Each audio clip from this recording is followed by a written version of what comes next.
reach the age where everything starts to feel familiar in a way.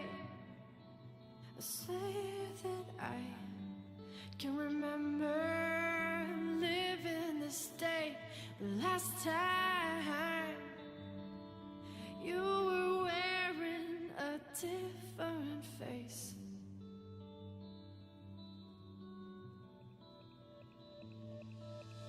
I will know your every move. By the time you talk your body into following through, well, there will be no trace of me. Though I look just like a thief, well, I didn't take anything.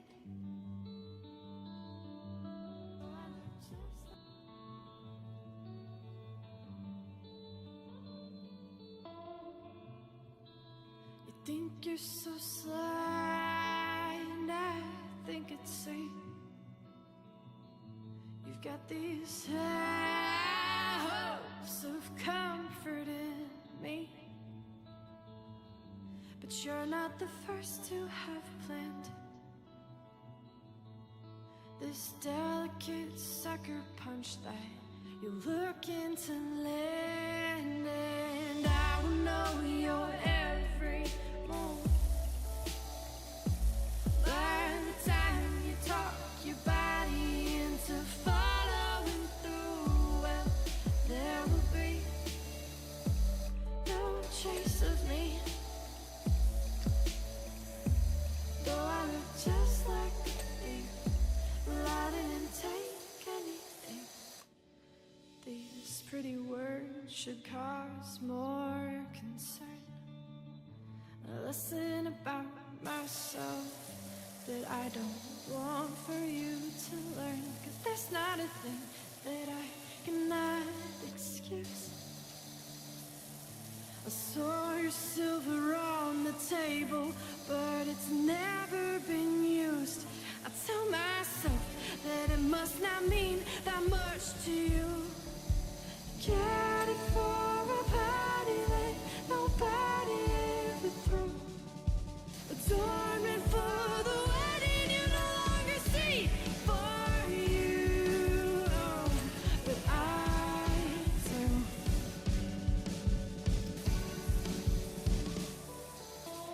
I will know your every move.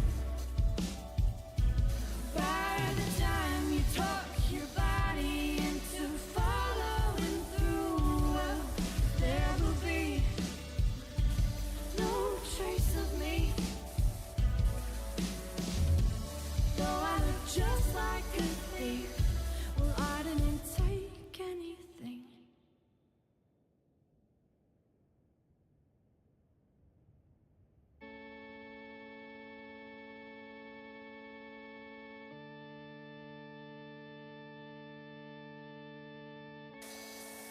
There were times I felt content with my wandering delight in a house I get to know and then always leave behind.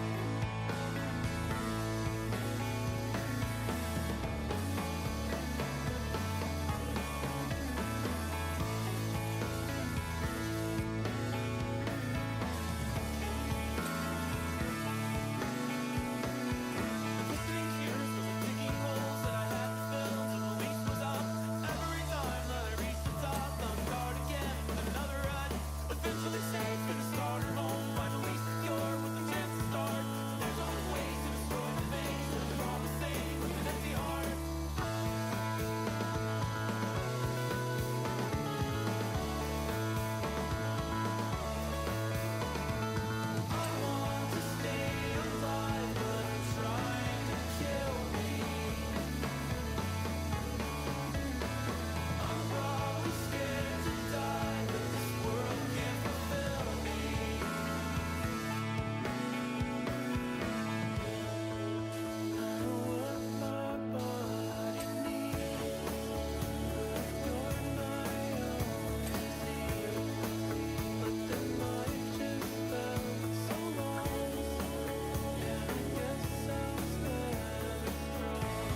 There's a chance you feel the same, and it's nothing you should hide.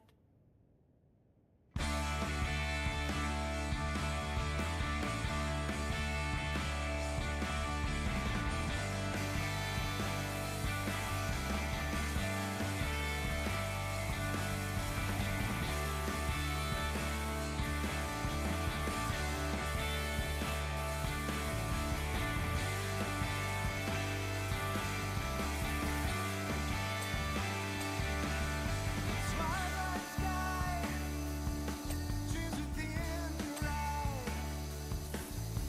Silver moon about to be our guide. Void your beams, seem to want to lead in a never-failing bond that's evergreen. And then we ran like rabbits that are startled from a crackling branch. Ooh, we follow that star through the night. It's our only chance. There's no way out. There's no way out till we make our own escape.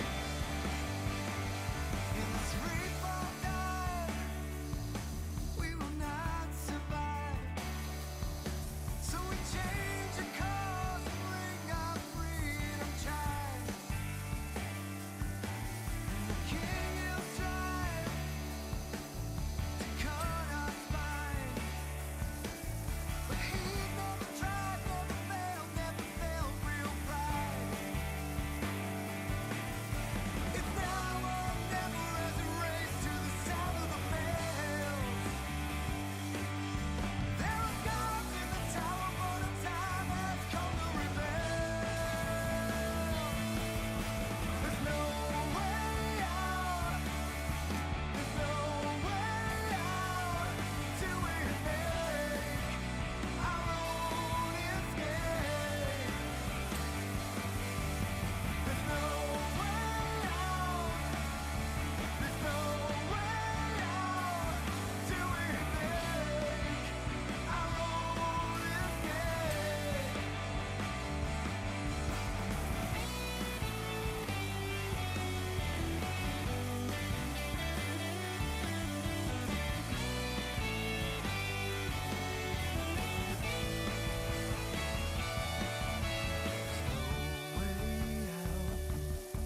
If there's no way out, we will make our own escape. There's no way out. There's no way out till we make our own escape. There's no way out. If there's no way out, we will make our own escape. We will make our own escape. AC,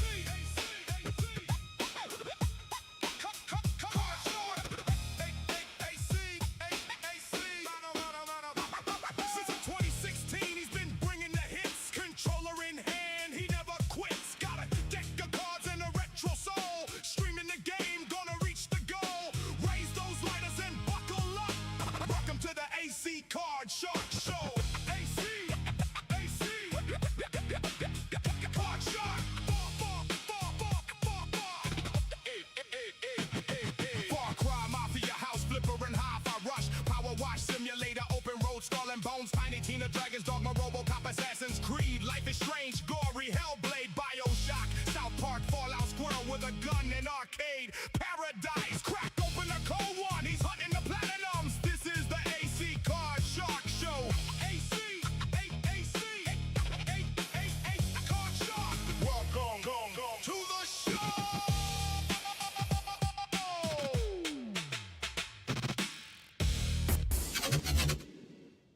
What's up, guys? AC Card Shark back again. Back with another stream Thursday night. Power washing a bit, just trying to make some more progress on this level. 53% done, which is awesome. What's up, Mike? What's up, Matt? I think I see, right? Yep. Matt and Mike. Two ultra regular friends in the stream. I love it. Welcome back, guys. Thank you for being here. Appreciate you. This level's large, but it's not difficult.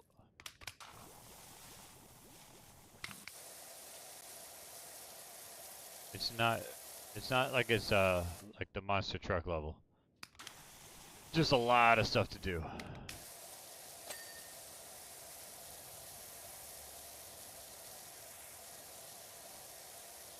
This is the ski lodge, I think it was called, or something like that, or some resort, or I don't know, something.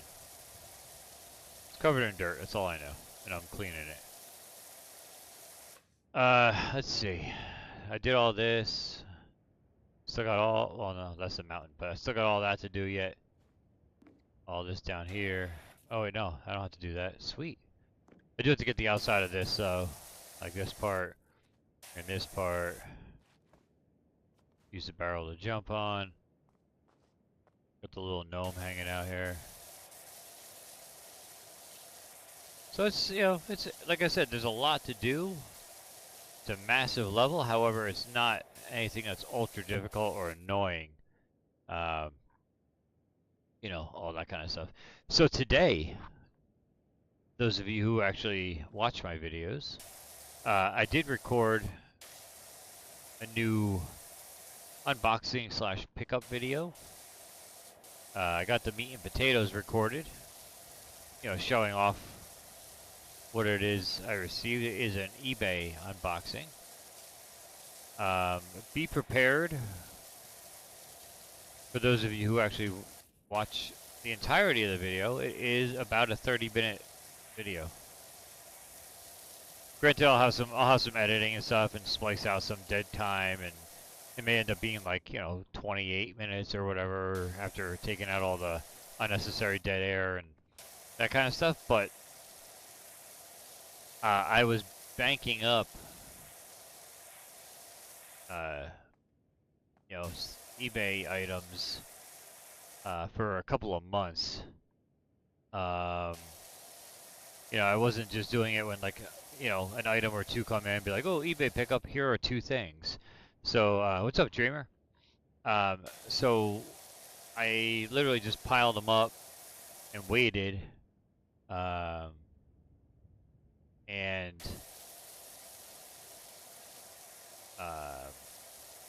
you know, waited till I had like a good bulky video. I didn't count how many items were in the video.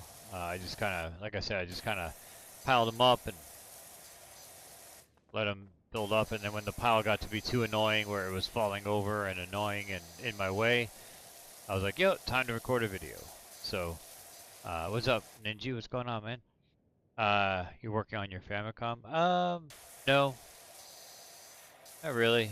I think my Famicom collection's pretty much to my liking.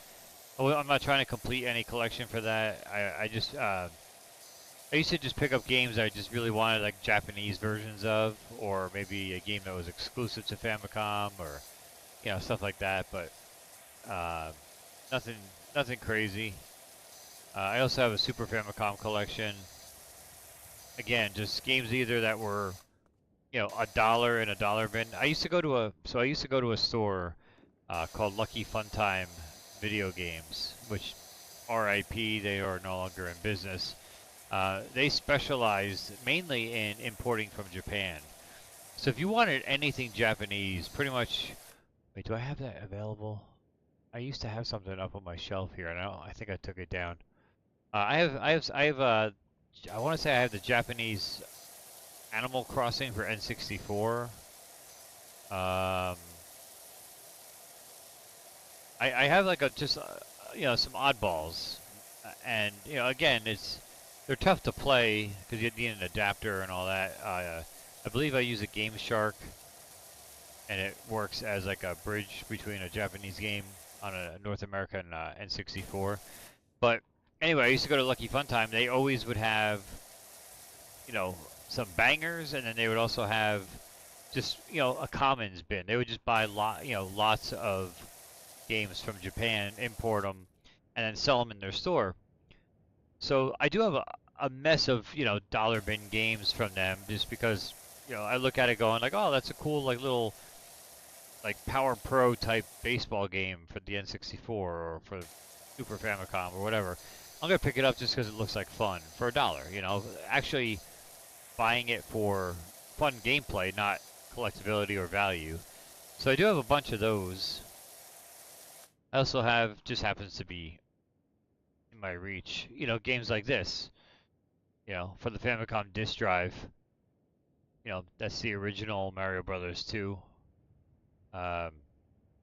Fully in its case, complete.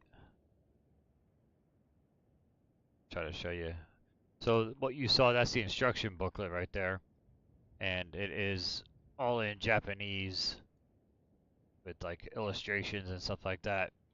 But this is the original Mario 2. Here's the original case. And then if you open it up, if I can open it without breaking it.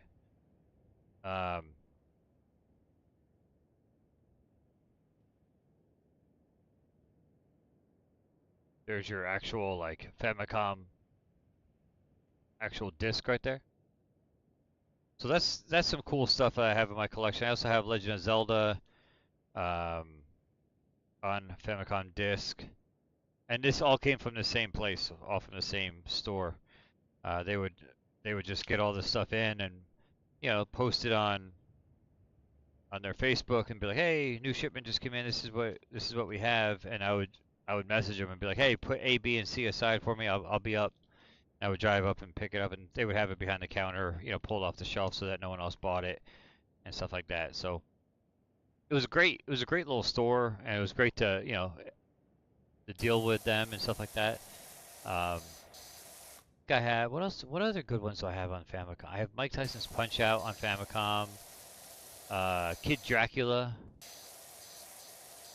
I'm trying to. I really would love to get the Famicom version of Mike Tyson on the gold cart. What are you saying here? I'm getting ready to go to Mississippi to see my dad's side of the family on Saturday, August 1st. Going for 9 days. That's cool. That's cool. What's up, Brian? Thanks for jumping in, man. That's awesome, Dreamer. Have fun with that. I assume that's a good thing, right? Sometimes people don't like seeing family, so maybe it's not a good thing, but I assume that's a positive. So have fun with that, man. I got my Switch 2 games packed up. Nice. Yeah, you got to. You're taking a road trip, you got to have your Switch 2 ready to go, man. That's what it's there for, right? I mean, that's the beauty of that system. That's my favorite part about the system. Supportability, the fact that if you go on vacation, you can still take games with you. That's why I have one. That and of course the exclusives, the Nintendo stuff that I just absolutely enjoy playing. Donkey Kong and Mario and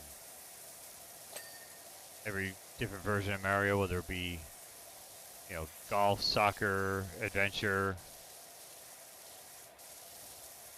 That's the part I love. The only thing is, whenever I go on vacation, I'm always too damn tired at the end of the day because I'm old, and I usually end up falling asleep before I get much game time in. So, yeah, what games are you bringing? That's a great question, Mike. Awesome question. What games are you bringing with? Actually, my Switch 2 case is actually, oh, almost fell. It's still packed from Italy. Actually, all the carts are still in my case.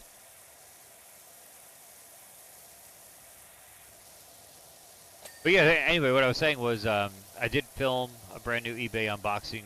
It is all current gen. It is 99% PS5. Because as you guys know, that's the console I'm collecting for and buying for and building a collection for. I would love to know my game count at this point. I don't even have them on shelving yet, so I have to wait until I do that. I would love. I have none of it cataloged. I think as I arrange them and put them on the shelf and alphabetize and everything, I think I'll scan them into GameEye, and I think I'm gonna go the route of GameEye for my PS5 collection just because it has a barcode scanner. It'll make it easier to add them to my collection that way. But yeah, so look forward to that. I will have that. I have to work on getting footage for all the games, which that's always the hardest and the one that takes the most most time is getting all the footage. Recording is easy. I just sat there and talked, recorded it, showed you, took it out of envelopes and boxes and showed you, what came in the mail. And like I said, it's going to be about a 30-minute video. So if you guys are into longer videos, look forward to that. That's on the way. I would say probably by next week sometime, depending on how much time I have to sit down and grab footage and stuff. I brought like 45 games. Exactly, dude. So I went to Italy, right? I had 9 hours on a plane. I didn't play much at all. On a 9-hour plane ride, I didn't bust it much at all because I was so tired that I kept falling asleep and napping. Or I put like a movie on and then watch part of a movie and fall asleep watching a movie. And then wake up because I was uncomfortable because planes suck to sleep on. But like, I don't know, I just couldn't get comfortable with my Switch and everything.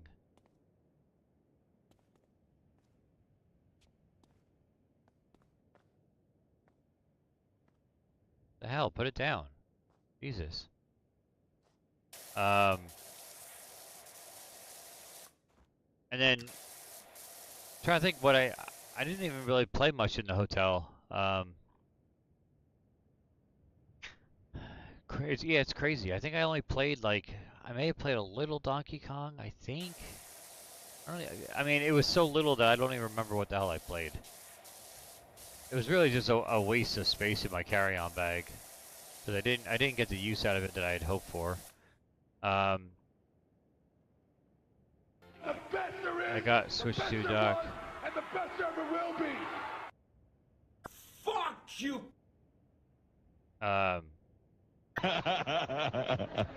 What's up, Jason? I got a Switch 2 dock and cables put into Xbox carrying case because my Switch 1 big carrying case would not fit the Switch 2 dock. Oh, okay, yeah. Well, I mean, it makes sense. The dock is definitely a different shape and size. Yeah,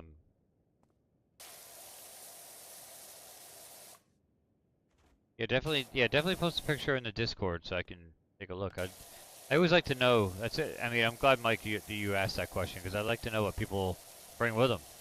What do people bring on vacation when they play their Switch?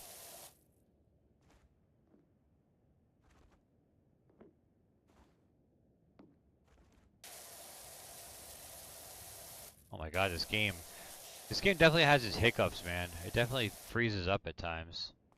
You're trying to spray and it just kind of drags. But I brought a shit ton of games that I wanted to play and everything, and ended up playing none of it. Because like I said, I was just so tired. By the time I got back to the hotel, after walking around Italy for, 8, 9, 10, whatever hours, and it was, 95, 100 degrees every day with crazy humidity, I was like, ugh, I'm done. Oh, you did post it? Okay, hold on, let me see. Let me see.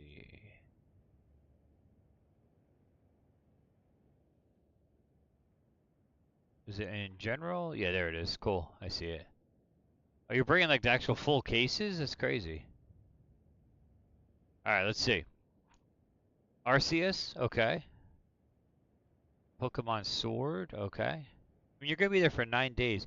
So, I understand wanting variety, but those are some monster games. So I guess, play a little bit at a time or whatever, it makes sense. Mario vs. Donkey Kong, Mario Brothers U Deluxe, Smash Brothers Ultimate, Tamagotchi, that's for the win. Cruisin' Blast, beautiful. Xenoblade, I think is in that shine. Shin Megami Tensei 5. Pokopia, definite win. Yoshi and the Mysterious Book, very disappointed in that game. It's fun for a little bit, but it gets really boring really quickly. I'm actually liking it less and less the more I play it. I did play that actually on the plane, and I was just like, ugh. I put it back. Bravely Default, Pokemon Legends ZA, Star Fox, nice. I haven't touched Star Fox or Splatoon Raiders, which happens to be on there as well.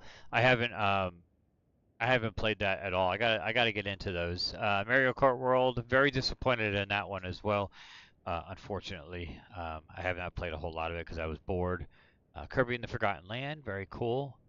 Mario Brothers Wonder. I've been tempted to pick that up on the Switch 2. Like sell my Switch 1 copy off and just get the Switch 2 copy, which is supposedly, you know, has all that extra content and stuff. Um, but I can't bring myself to spend the money on Wonder for a Switch 2 copy on a game I already own on Switch 1. You know what I mean? Something about it I just can't bring myself to spend that money for some reason. I'm not sure. I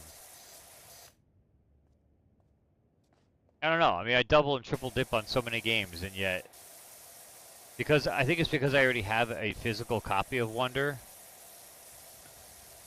I would much rather have it on the Switch 2, like for the Switch 2 case, but again, at the same time, the Switch 1 game is playable on Switch 2, and my kids could play, not that they ever do, because they don't ever play anything, but my son only plays sports games, and my daughter only plays The Sims 4, which is on Xbox, not on Switch.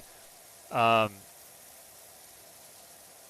they could borrow it for their Switch 1s if they wanted to. And I think that's the reason why I think I stick with the Switch 1 copy. Right, well, yeah, exactly, Mike. That's what I'm saying. I like the cases better. I like the way just the aesthetic of it on the shelf looks. I don't know, something about it. I like Switch 2 versions better. I just like the box better. I like the artwork better. The spines better. However, like I said, I already have it on Switch 1. It's playable on Switch 2. And if my kids ever got the urge to try something other than friggin' MLB The Show or The Sims 4, then it's there and they can play it on their console as well. So I just don't want to spend the money. If I were to buy it, I would probably sell my Switch 1 copy off to offset some of the costs in order to get the Switch 2 copy. You know what I mean? And at that point, what's the point? Yeah, it's got the DLC and everything, but I mean, they have the thing where you can upgrade it for next to nothing. It would clearly just be for like an aesthetic thing for me. And I don't really care that much, so. Tank Team, Motor City Machine Guns are all. Yeah, I saw some posts about that. I don't know, man. I saw that like a clip of that Jericho match with who was it? Ciampa or whatever his name is. I don't know what his name is in AEW. With the drill and stuff. I can't get into AEW, man. I don't know. That stuff just like it turns my stomach. Like there's nothing about that is entertaining to me. Like I'm all about hardcore matches and stuff, and to a point, you know, and like cages and Hell in a Cell, and you know, like crazy stunts and crazy stuff like that. But like some of that stuff is just too over the top for me. I don't know. There's something about it that I don't find it entertaining, and I'm not gonna let my kid watch it. I know that. So even if I wanted to watch it, I'd have to find my time on my own watch to watch it without him, because I'm not gonna submit him to that kind of crazy violence and stuff. It's just too much. The drill is just so stupid. I just don't get it. I don't understand how that's considered entertainment and how people bring their kids to those shows. And I'm not like a prissy or anything like that, where it's like, oh, my kids can't see any. No, I let him watch wrestling, and he watches Law and Order with me and Mindy and stuff, where there's like blood and people shooting each other and stuff. Like, it's not that we don't, that he can't handle it. It's just there's just no reason for it. When someone takes a power drill to someone's forehead and literally drills his forehead with a power drill, like, what? Like, how's that entertainment? Yeah, Yeah, it's just nasty. I don't know. My sons want Roblox for their birthdays. I'm like, I have like 700 physical Switch games you could play, right? Oh, Robux. Yeah, like both my kids play freaking Roblox. And I told them when I first put it on, they play on their iPads, and I said when I downloaded it for them, I was like, just so you know, I am not putting a dime into this game. It is free to play. You're gonna play for free, and you're not gonna spend a dime on anything extra. And then the other day, my son, he wanted to play some game with his friend, but he needed like the chat turned on. And Roblox by default, because he's only 10, doesn't allow the chat unless like a parent. He's like, well, you can sign in and just I'll just play under your name and then we could chat. I'm like, no, because then some weirdo is gonna talk to you, and I don't want to have you talking to some weirdo. I'm like, no, absolutely not. Like, there's a reason why they have a safeguard saying that you're too young and that you can't have chat open. It's hilarious. They make fun of my old retro games because of bad graphics, and they play Roblox. I know. That's what I'm talking about. I agree with you, Mike, 100%. I'm like, here, play some NES games. Like, oh, this is so old. And I'm like, yeah, it's old, but it doesn't mean it's not fun. There's a lot of fun games on the NES. Now, a lot of them, a lot of NES games age like spoiled milk, but there are a lot of games that are still really solid on the NES to this day that you can still sit down and play and have fun with. And, yeah, I don't know. But they play Roblox, which looks like dog shit. All kinds of creepers on there. Exactly. I'm not about to allow any kind of safeguards to be taken off. It's a breeding ground for predators, man. Absolutely not. New jobs available? Sweet. Maybe I'll stop this one and start that one. Usually it's like a little mini job. Oh, limousine? Hell yeah. Alright, hold on. Let me just get this to us. Is that a good stopping point? Yeah, I think so. Oh wait, no it's not. I can't leave that. It just looked gross. We're gonna put this ladder over here so I can get the ladder imprint and dirt. Ugh. God, it lags at times. It really annoys me. Alright, let me see.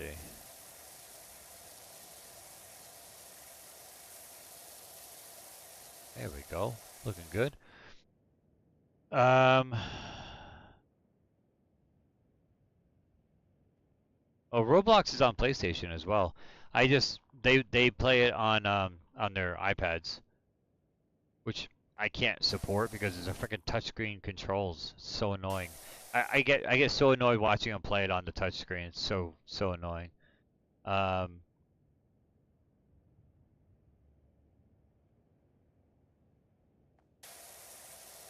like, Cash, how do you play this game? How do you play a game with touch controls? He's like, oh, it's easy. Look, and like he just flies through it. I'm like, dude, like seriously, how do you put up with that crap? I cannot play. Can't do it. It's just not something I'm willing to put myself through. Like, screw that crap. Alright, let's save up this level. I want to see what this limo is all about. And then we'll go over to South of Midnight for a bit. I don't know if I feel like playing South of Midnight tonight. Maybe I won't. I'm having fun just doing this and chatting. I hate Minecraft on Switch. They play that on Switch as well. They definitely do. I like Minecraft on console. I haven't really played Extra Long Limo. That's awesome. I've played it mainly on Xbox. Actually, most of my hours were on Xbox, building that whole world that Mike and I played back on the 360. That was the one I actually continued playing. When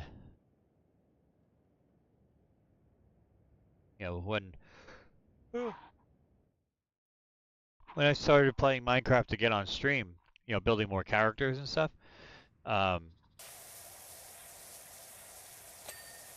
That's what I play on that, but Yeah, my kids like playing. They love playing it on Switch.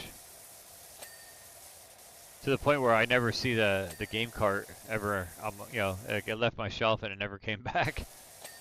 Somebody has it in their case somewhere.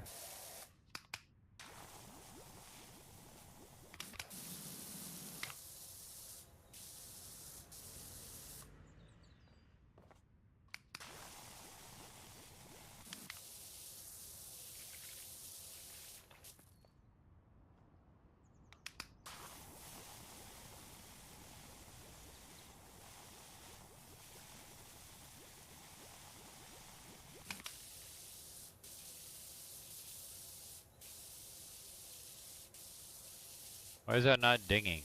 Oh, that's why. There's more dirt on the bumper.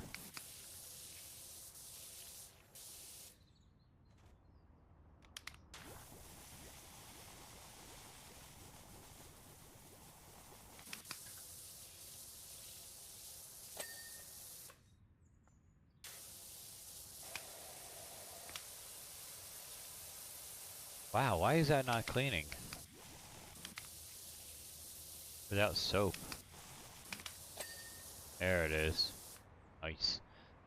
I've been busting all those games I got from the 4 for 40. I was so tempted to run over today and check out and see what they have for the 4 for 40 for PS5 stuff. And I actually was in the car. I had to run an errand. And I went in the car and I was about to head over. And I'll tell you, the main reason I didn't go, freaking GameStops, all the ones that are close by my house, all shut down.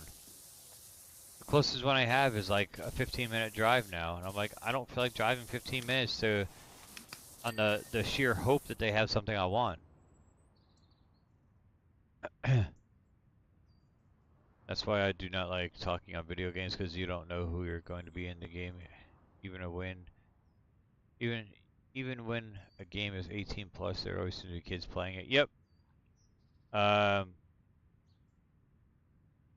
Jason, are you watching SummerSlam live? I believe so. Yeah, I believe I will be. Mindy will be out of town on Saturday, so Cash and I will watch it, and she'll have to catch up. Can't wait. I'm looking forward for Oba and Brock. That's the main match I'm looking forward to for the most part.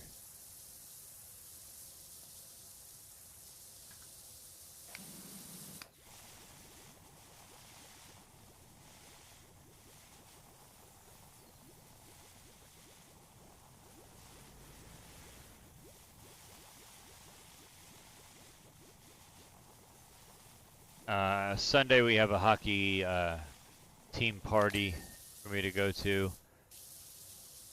like picnic kind of thing with the team, like a team get together, bonding event, whatever you want to call it.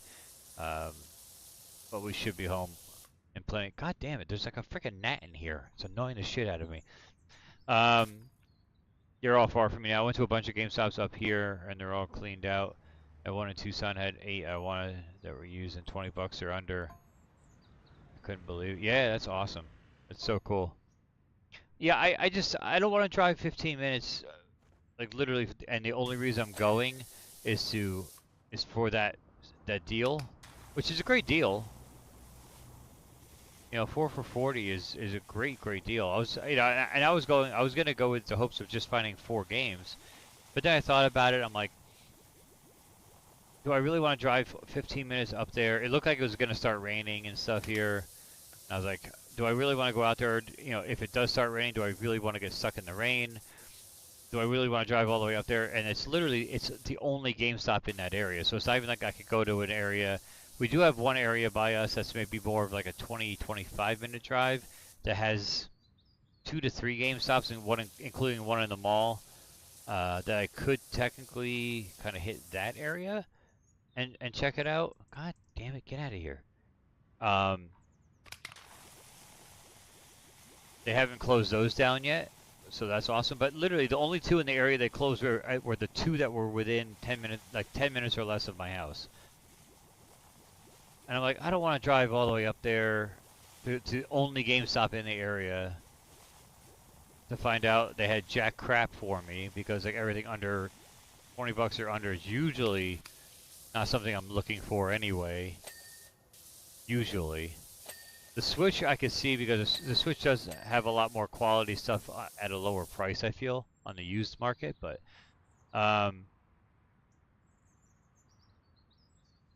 local GameStop here closing. Closest one is in Barry near where Forest Service playing. Yeah, and that's a haul for you, isn't it? Like that's pretty far for you. I hooked up my PS4 since my PS5 is gone. I'm gonna look for cheap and there's a lot of good stuff, man. My PS4 collection is a banger too. Not to toot my own horn, but you know, I have to make some decisions actually once I start shelving my PS5 games. Do I keep my PS4 collection? Number one. Number two, do I leave it on the shelf and try to integrate, you know, on the same shelving unit? I think that I have a feeling that shelving unit is literally just going to only be PS5 by the time I'm done.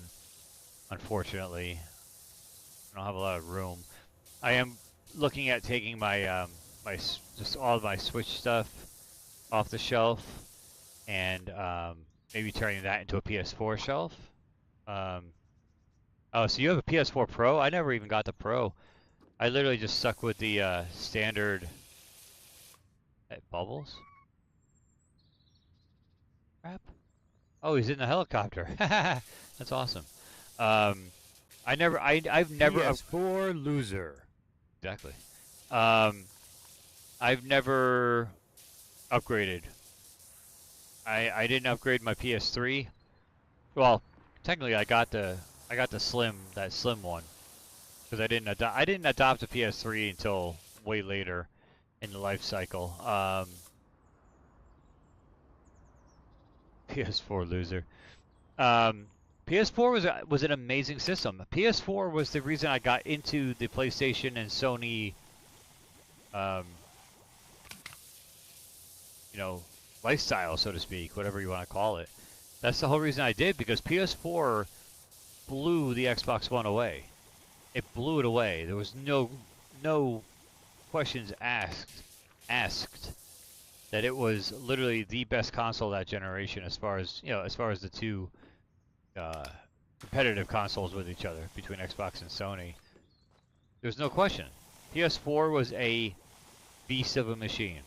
It had a lot of exclusives. It had a lot of good games. Like I said, I got the Uncharted 4 limited edition console. I have like that. It's like that light blue one with Nathan Drake on the console. That's the one I ended up buying, and that's the reason why I jumped in when I did, because when they announced that was coming out, I was like, "Ooh, Uncharted 4 that was the game I was waiting to come out to jump on a PS4." So when they did, I was like, "Oh my God, they have a limited edition version of the console with Nathan Drake on it." Yeah, that's my in. That's the system that's going to cause, the game and the system that's going to cause me to jump in to that ecosystem. And I'm so glad I did, because I absolutely adored that console. That console was amazing. And I have a lot of backlog on that console. It's just that console alone that I need to really start looking into. I got some rarities on that.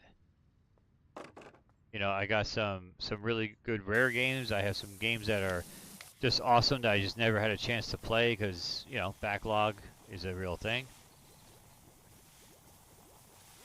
I have a sizable collection that I probably have only touched maybe half of. Maybe.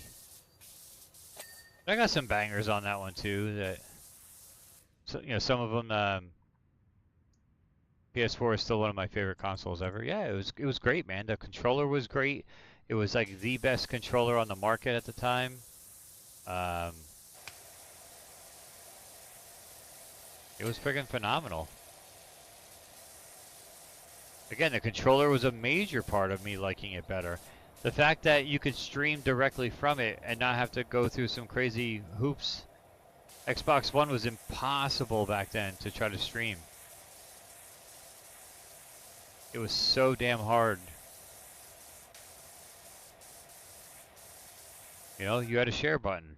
You go like that, boom. Start new recording. Or go here, broadcast. I mean, literally, you hit one button, it comes up. OLED Switch, Dreamcast, Xbox 360, PS4. Are those your top 4 consoles? Where's N64, man? I know you love that one.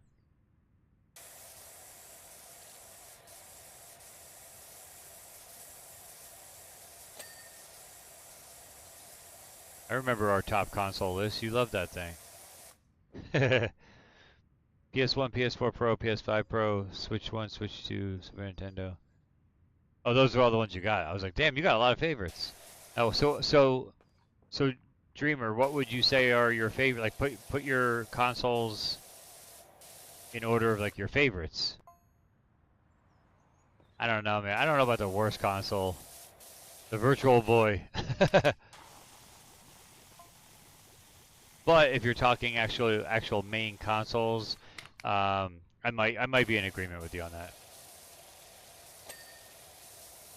I still love my N64 though. I cannot get rid of it. Something about it, I can't let go. I actually never have either. I've never had, no one I know ever had one for me to try, and I never owned one. I would love to get one. If I ever found one at a decent enough price just to have it and say I've got it, I would love to put that on my shelf. I want to get back into my retro stuff again. I'm so tired of all this drama with the market and the physical media going away and just all of this stuff happening and digital this and physical that.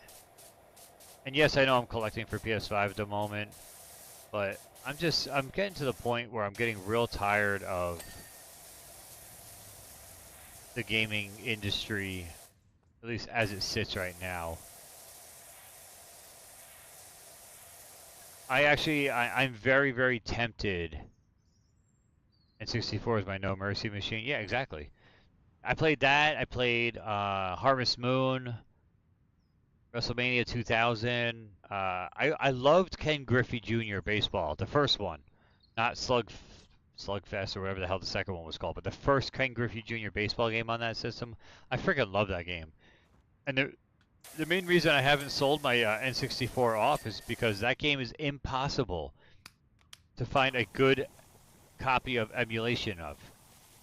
Every single time I've downloaded Ken Griffey Jr. Baseball for my emulators and tried it, they've had bugs, they've had glitches, they've had things where like you can't read the menus and what you're trying to choose on the menu and stuff. Like it's a real struggle trying to find that game emulated. It really is. It's very weird. I'm like, you have like Ocarina of Time perfectly emulated, but you can't emulate Ken Griffey Jr. Baseball. Like I don't get it. But I'm at the point where yes, I am collecting and playing still on PS5. I gotta say, I'm very hesitant. Depending on how things go and whether or not they give up on this digital only stuff and no discs and everything, I'm very tempted to say PS5 is my last Sony console, and just say I'm done, and just go back to stick with my stick with my PS5 and stuff, but start focusing back on my retro and Twin Galaxies and chasing records. That was fun.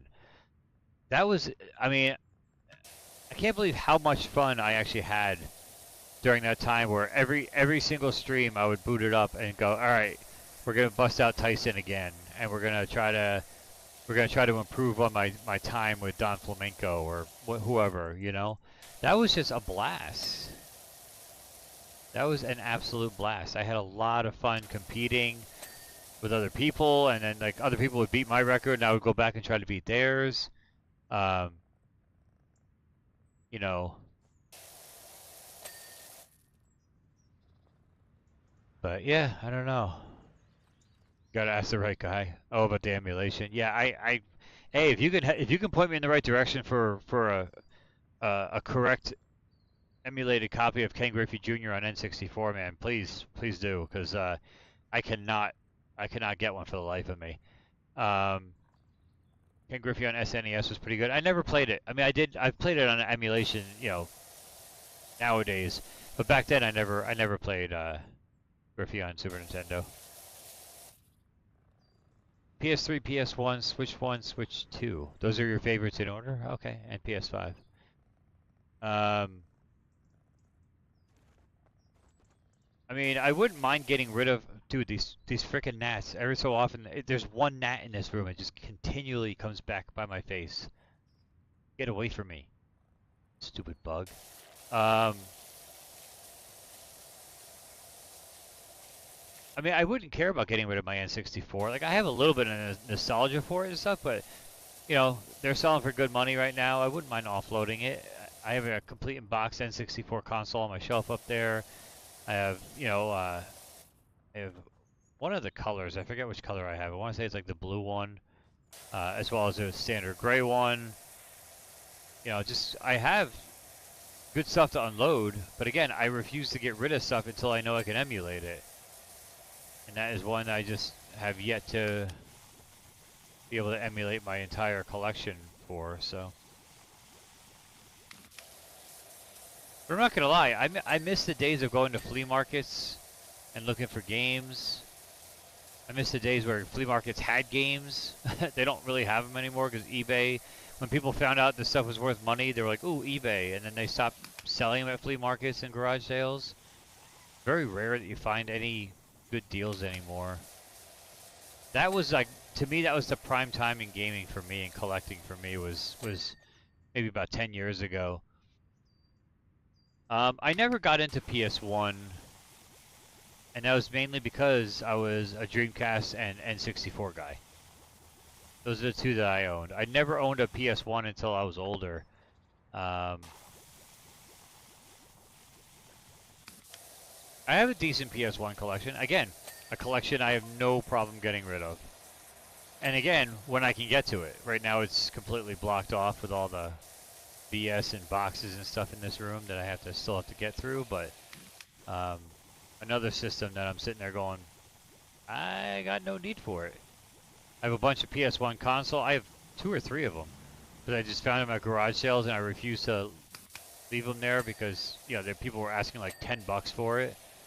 I'm like, all right, knowing that I could sell it and then put that money towards, other stuff for myself.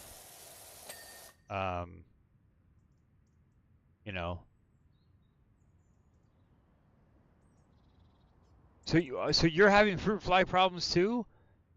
Dude, seriously, like, we don't know where they're coming from. Our house is not dirty. We don't have any food laying out. Any bit of fruit that we bring in the house, we wash it immediately before putting it in like a fruit basket or anything like that. They are literally, I don't know where they're coming from, but they are annoying as shit. And I don't know why, I'm in the basement of my house. I don't have food down here. Like, why are you down here? Go away. Mindy's mom has them in her house too. Not a lot of them, but just enough to be annoying. And we keep killing them, and they just keep coming back.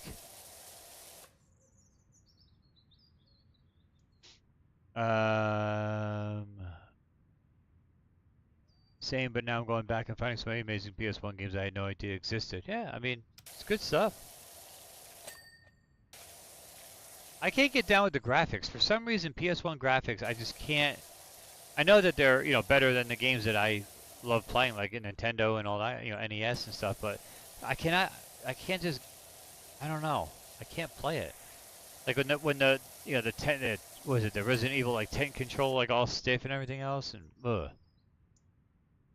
Solar Ash? Alright, you know what? Let me save it up.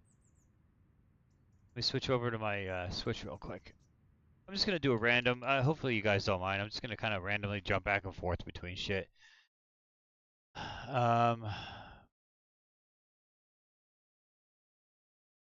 You love PS1 graphics? Yeah, see, I can't get down with it. I don't know what it is. Ah, crap, I just realized I have to, hold on. I have to refresh this game capture.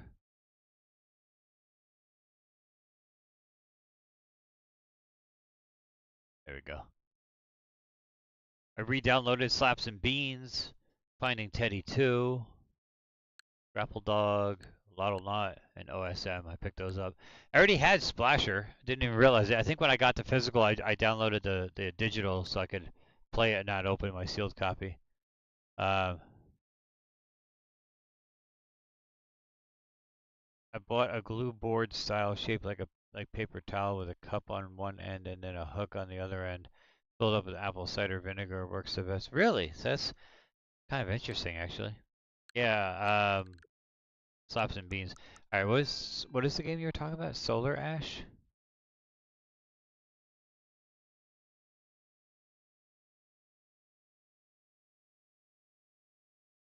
Has it been keeping them under control, Jason?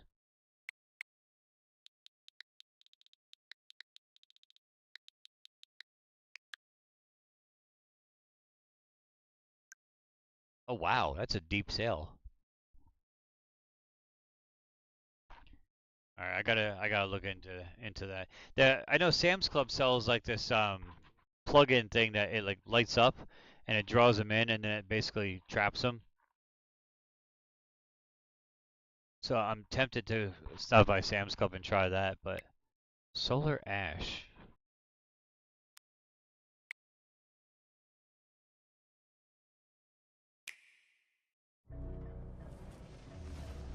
I see so many of you. You blur together. You've taken no heed of my warnings. Continue down this path, and you will suffer. Like Dude, you and these rail rider games.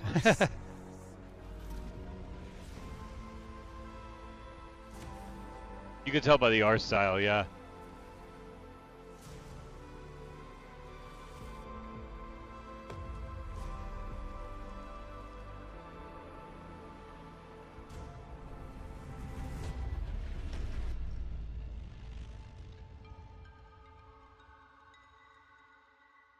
It's Annapurna, really?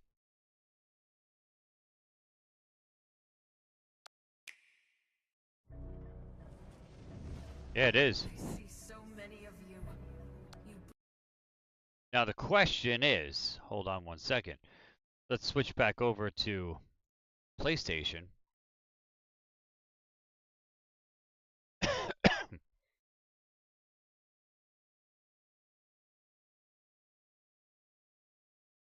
Damn it, stupid video capture.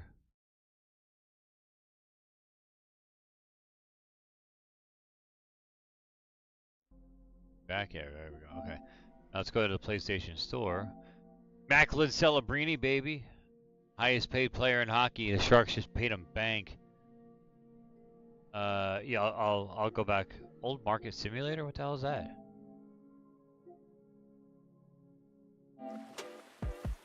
Wait, what the hell is this?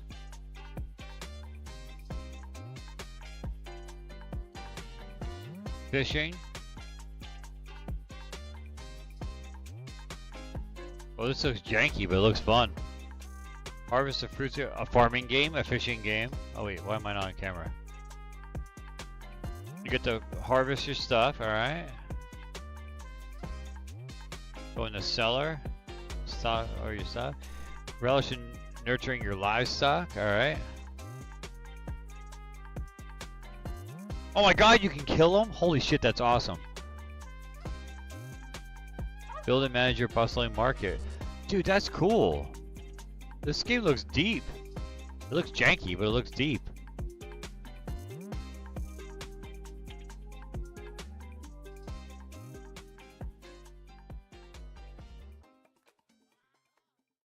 Ooh. I may bookmark that game for future reference, maybe when a sale comes up. Just came out in April. That looks fun. Clean up Earth. 30 bucks?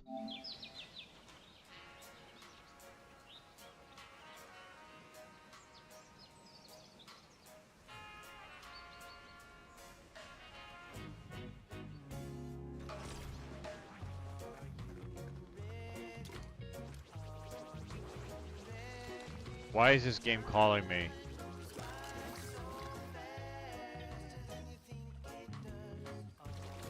my god. This might be my new crack.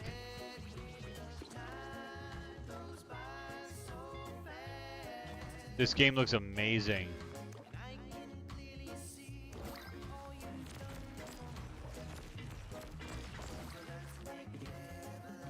Oh wow, yeah. Where did you get that from, Jason? Dude, this game looks freaking amazing. It's just $30 though.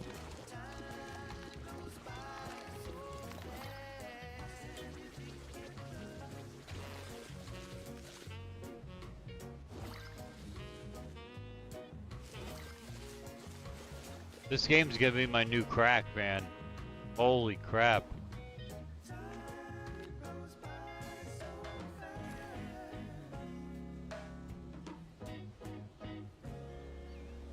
Wow. Amazon, okay.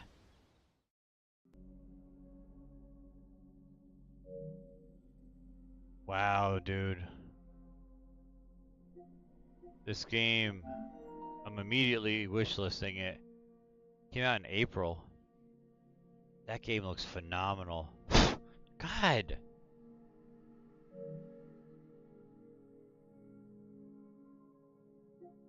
I want this game. They actually have this on a physical copy. VGP has this physically. It's sold out at the moment, but I'm waiting for it to come back in stock. It does look fun, right? That game looks great. So this is like MLB The Show, but it's all Japanese teams. It's eBaseball Pro Spirit 2026. This game looks freaking awesome. This came out July 15th, so only like 2 weeks ago. There is a physical copy of this. Look at this.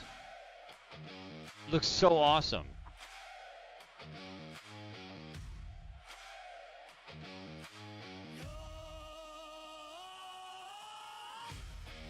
It just looks so much better than being in like all the same old MLB parks. It's all Japanese teams and stuff.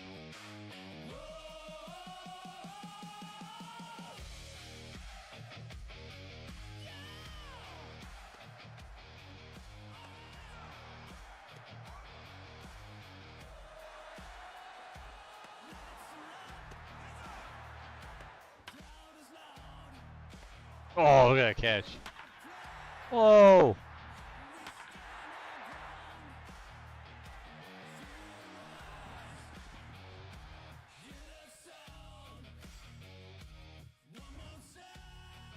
I need this. I need this physical.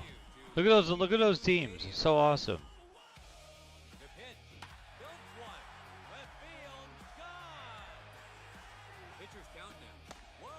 There's just something about not playing like the North American MLB game, you know? Have you seen Sectori? No. What system is that on?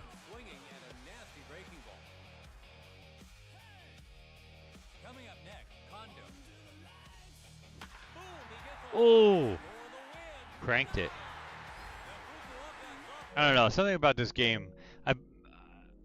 Like I said, I need to get the hard copy of that. What was I looking for? What was I looking for?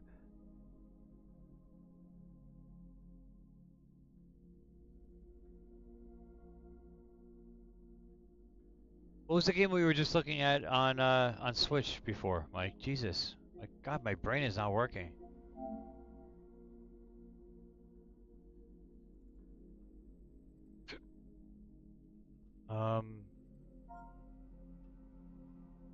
I'll look up that Sectori.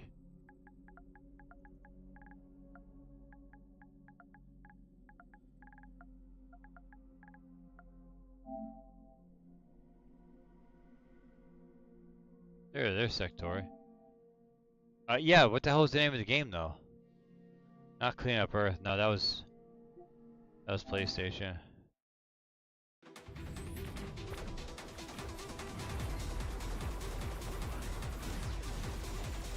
Ooh, this looks like mayhem. I don't know if that might cause me to have anxiety, honestly.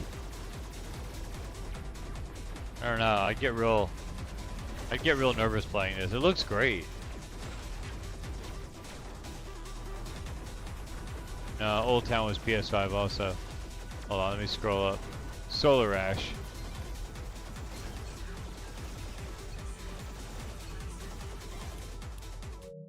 Yeah, that's giving me anxiety. Solar Ash.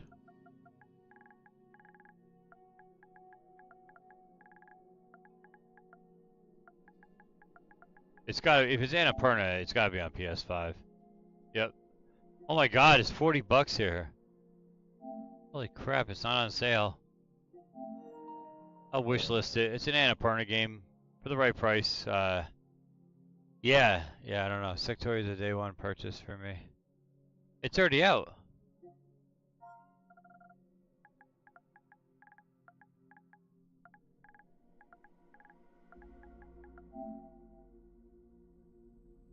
What day did that come out?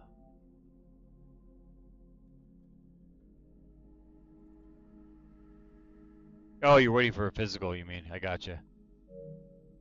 Is it coming out physically?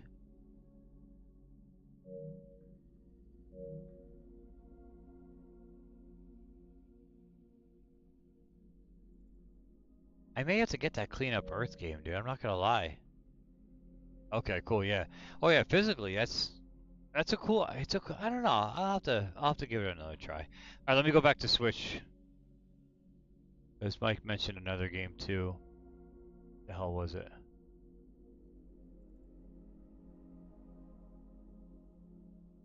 To a T. Okay. All right, let me go back to the Switch. All right, there we go. All right, and yeah, we were talking to you and you weren't answering.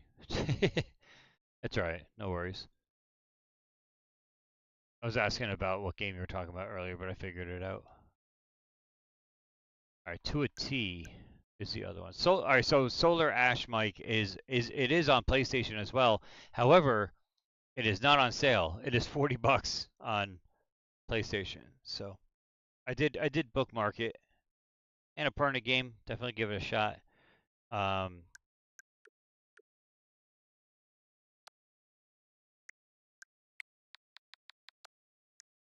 Damn it. Damn it.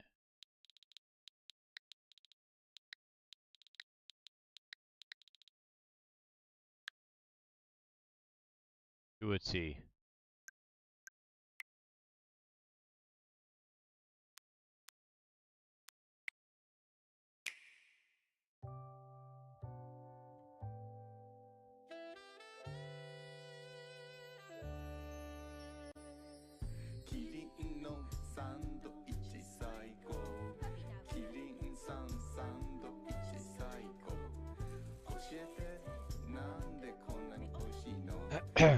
Why do I feel like I've never seen this? This looks amazing. Cooking is so amazing. I think it's really magical.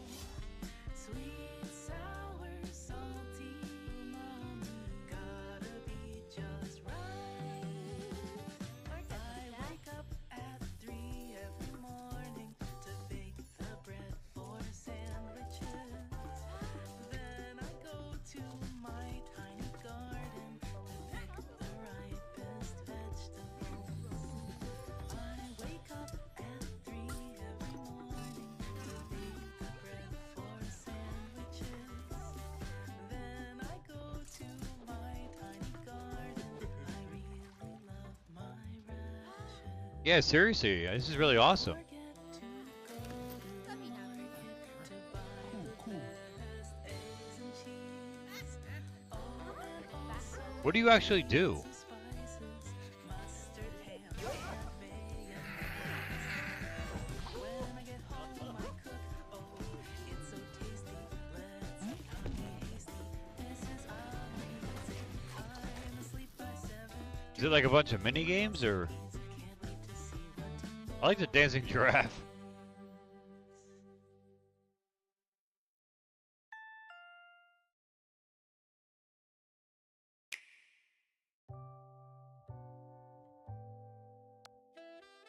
It's catchy as shit.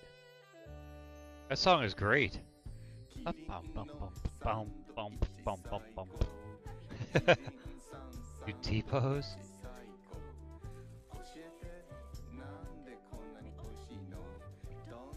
I like when the giraffes start dancing right here.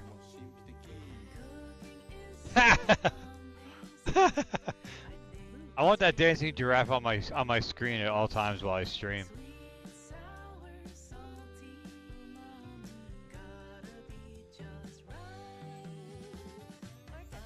So speaking of that, let me see if I can't find that. That would be amazing if they had that. Can you imagine I found that graphic online and put it on my screen?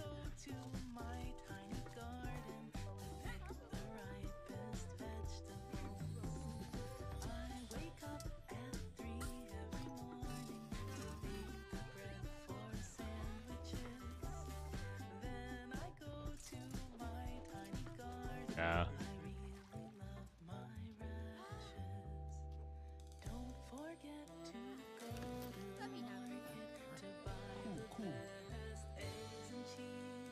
Alright, so this, I'm not gonna lie. This song reminds me of,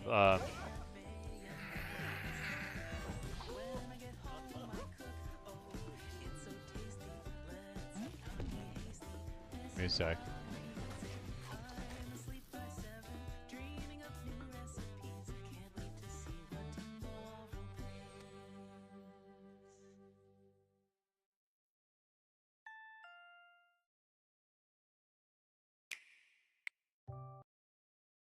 Alright. Let me do a window capture real quick. So that song reminds me of... the hell's a window capture? They messed up Streamlabs completely.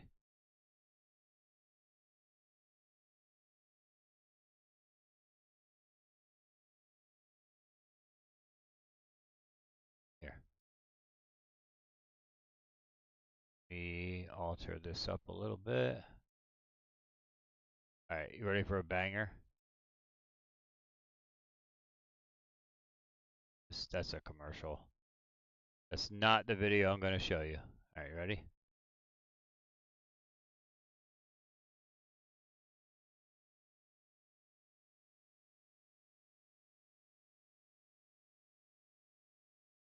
Alright, here we go. And positively prospered. I'm Tay Diggs. Hold and on. I don't want my role as dad to end anytime soon. We lost. Here.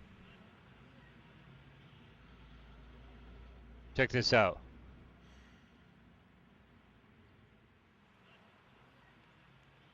Would you like the rest of my sandwich? I'm not homeless. Come on, grab your stuff. I got us a place to play. What is it? Oh, I don't know. It's a place called Dante's or something. And they've only allowed us to do one song, so we gotta make it a good one. Come on.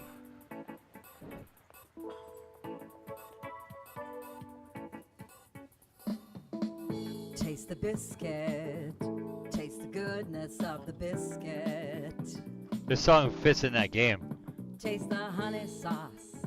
Taste the goodness of the biscuit with the honey sauce. They're playing like a Goodwill. Don't get that honey sauce on me. I don't like the way it tastes with my chicken wings. Why do I know this? Taste the biscuit. Taste the goodness of the biscuit. Taste the butter spread. Taste the goodness of the biscuit with the butter spread. To get your butter spread all on me. I don't like the way it mixes with my mac and cheese. Cause when you're at KFC, you got that special sauce to stir my curiosity. Just give me a 5-piece meal. Oh, what a deal. A big old box, it's all for me. Doesn't that remind you of that song? Coleslaw on the side. I could tell you wanted to try the potato wedges. Keyboard solo.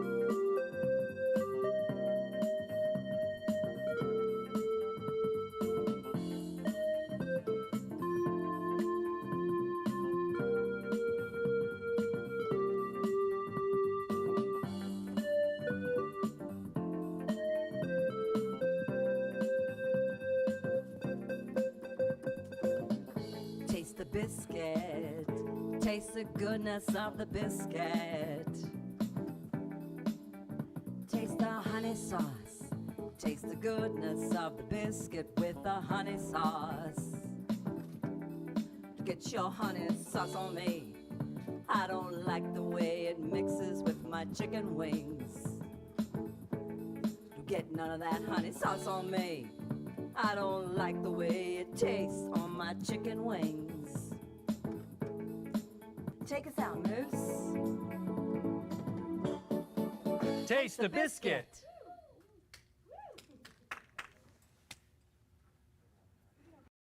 This records conversations better than taking notes. That was Taste of Biscuit, my friends.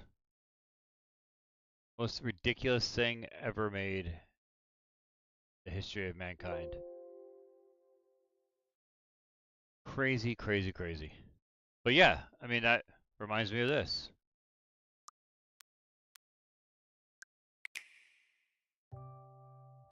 Yeah, probably play some NHL.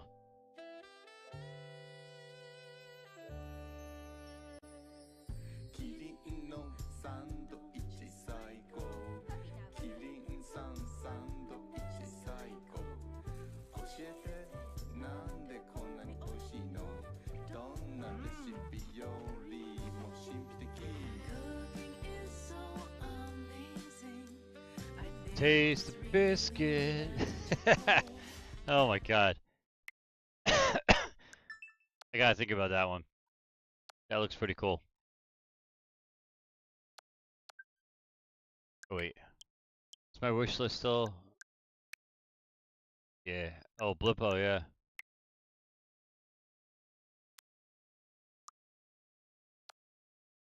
Damn it. Hitting the wrong button. This game looks pretty fun. Not gonna lie. No need to get bent when she's got this. Hi, aliens. Over my dead body. Cut it out! You can't do that without my... Hey, you! Pay attention to us. Your Highness? We have a question for the Quizzard.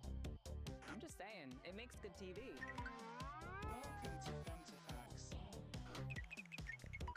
Slight chance of soul showers later on, but we need the rain. Created by a confused culture of manic entertainment.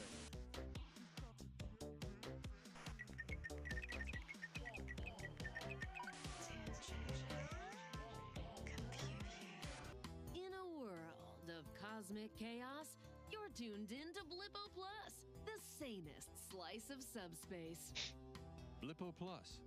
It's a must.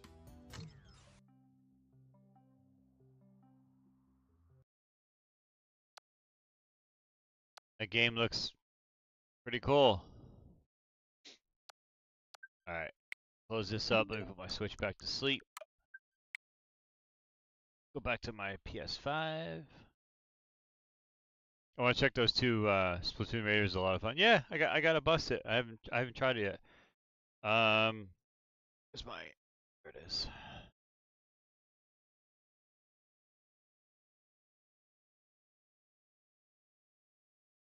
All right, let me get the capture device back onto the PS5.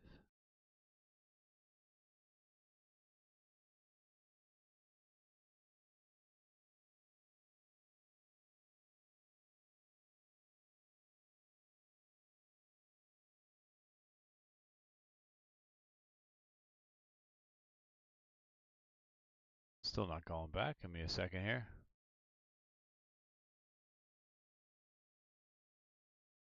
There we go. Get that back up on the screen. All right, let me check that. I want to check for those two games on the store quick.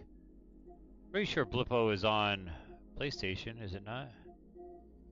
Again, if it's on both, I want to get it on PlayStation, so.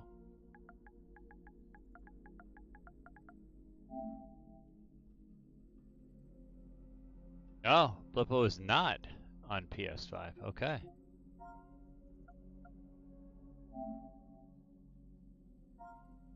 And then To a T was the other one. Maybe it's only on Switch.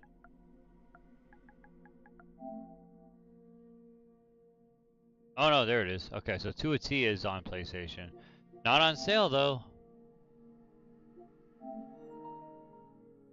We will wishlist that.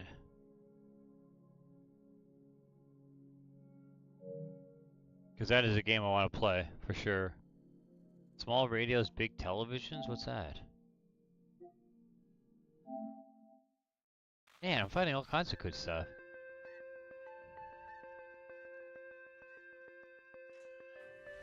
Follow these instructions to ensure proper use of the TV525.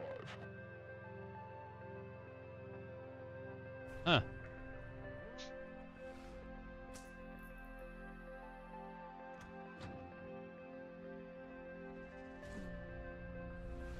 The device can be useful for combating aberrant emotions.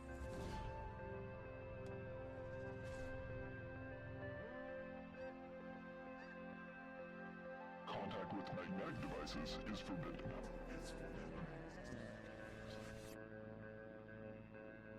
Extended use of the device is not advised.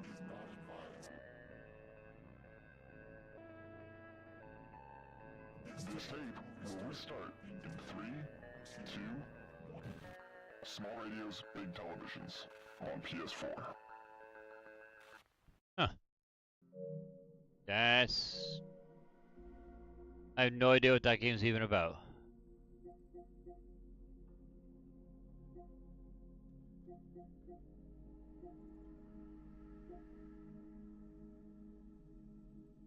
No clue.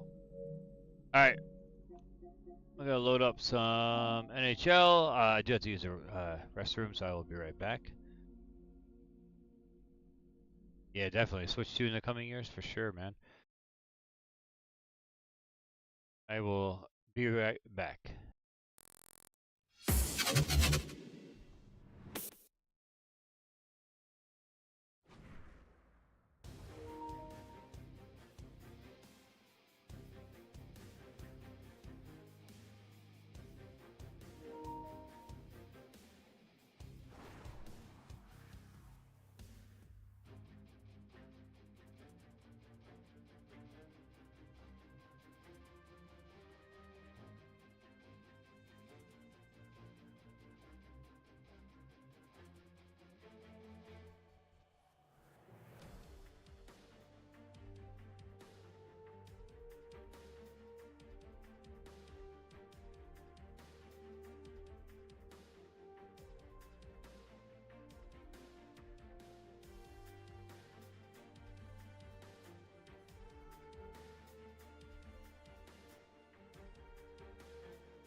Alright guys, I am back.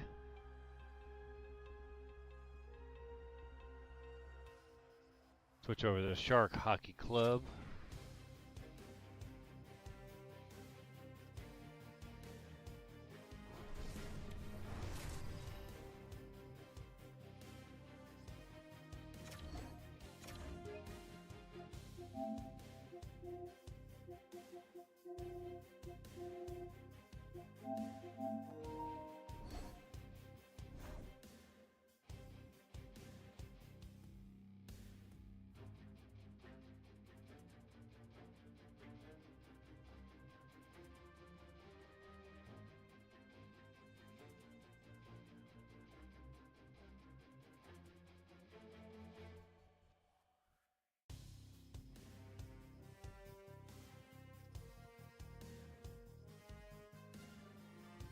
That's what she said.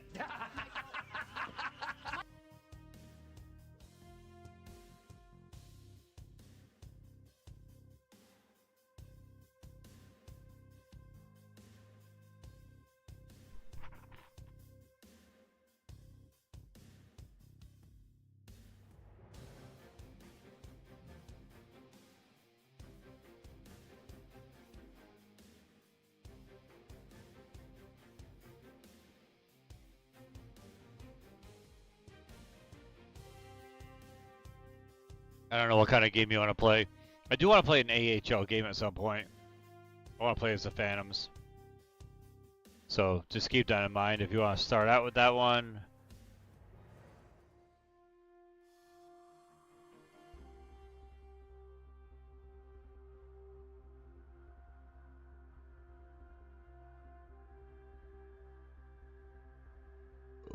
Ugh, excuse me.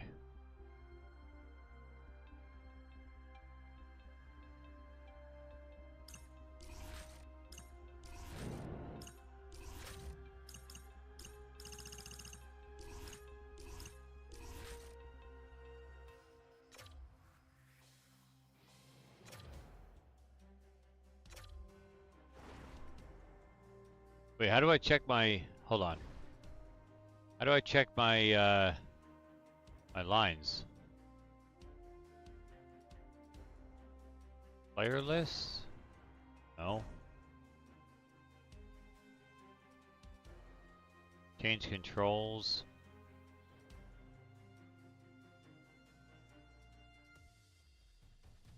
Where do you see settings?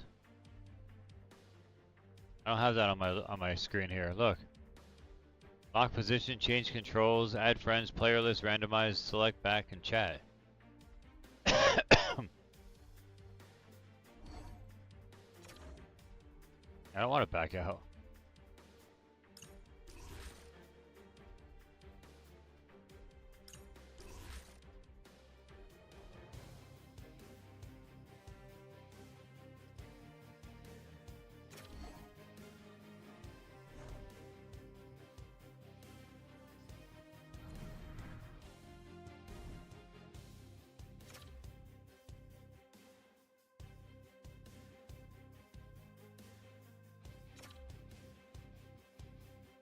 Oh, okay. I got it. Thank you. I just want to see who they have, who do they have scratched?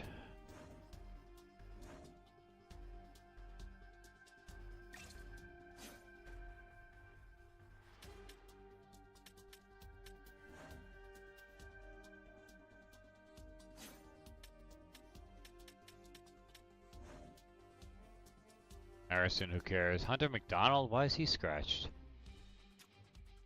Jackson Edward, don't care. So who do I have on defense then? Oh, he's actually the lowest rated one. Hunter McDonald is actually pretty good. Max Gannett? Really? He's a 73?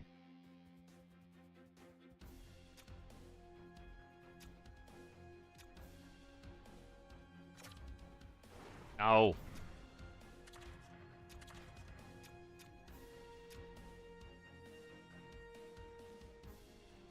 Alright. Weird. My goalies pull us off, yeah. Definitely over Bjarnason. He's only 20 years old and he's a 67. 6'7". Alright. Alright, that should be good, I guess. That's rare. They usually don't have they usually don't have it like that, but okay.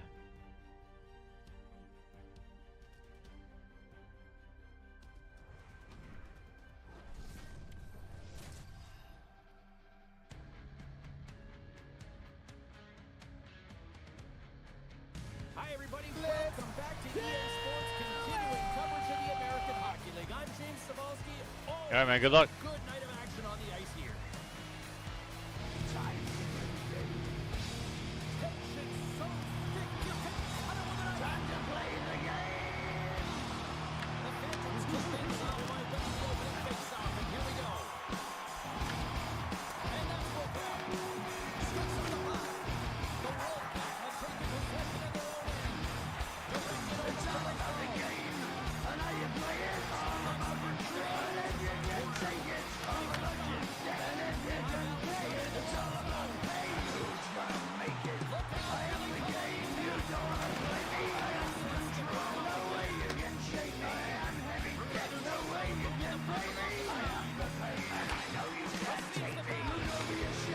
Phantoms get a hold of the puck in their own end.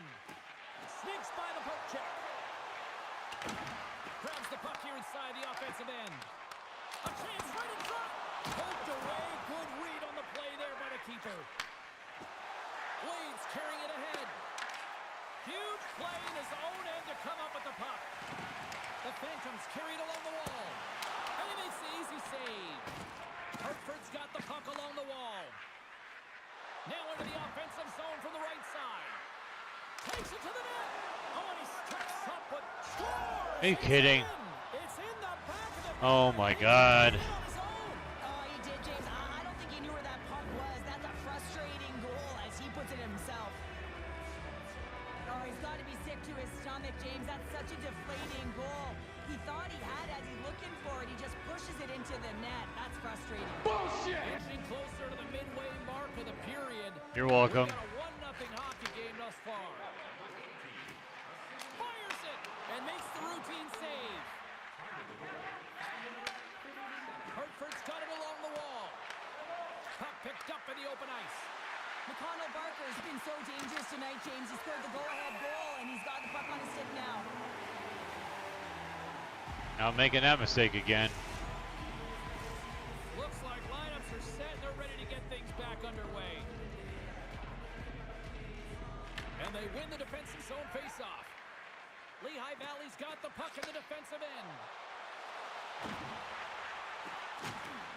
Shot blocked in front. Passes it to McConnell Barker. Quick shot. Goalie with a stop. I'd say he has some fast twitch muscle fiber in there because I'm telling you, he makes that save. I thought that was going in, but he just reacts and keeps it out of the net. I love watching saves like this. I can watch it over and over again, James, because you can see the competitive instincts in him. He is lit a fire under himself in his entire right now. I thought it was in, but clearly it was not. The Phantoms get a hold of the puck in their own end. Mauricio Ortiz has it in the defensive end. Oh, great move to sidestep the check. Gets a piece of it to keep it out. You know the goalie's dialed in when he redirects the puck to the corner. And that's blocked.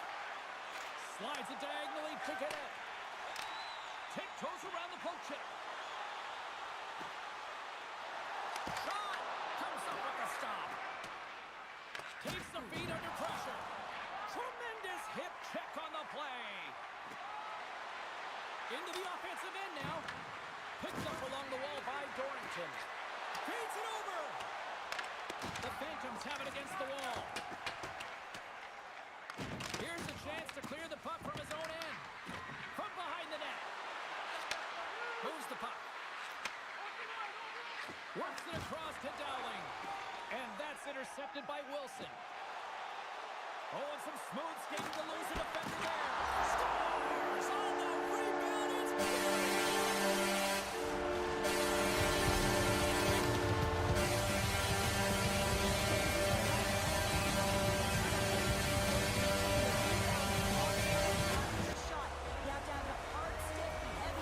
That was beautiful. Lehigh Valley's no longer chasing the game after that goal, Cheryl. Yeah, and it's tough, right, when you're behind the 8 ball right away, and it can be difficult to be assertive or get your legs when that happens, but it feels like they found a rhythm here halfway through the period. One shift can change the landscape, and it looks like it has. From his own end, he picks up the puck. Along the right wall and into the offensive end. Here's a shot, and he put it Oh. Slides into Sakura.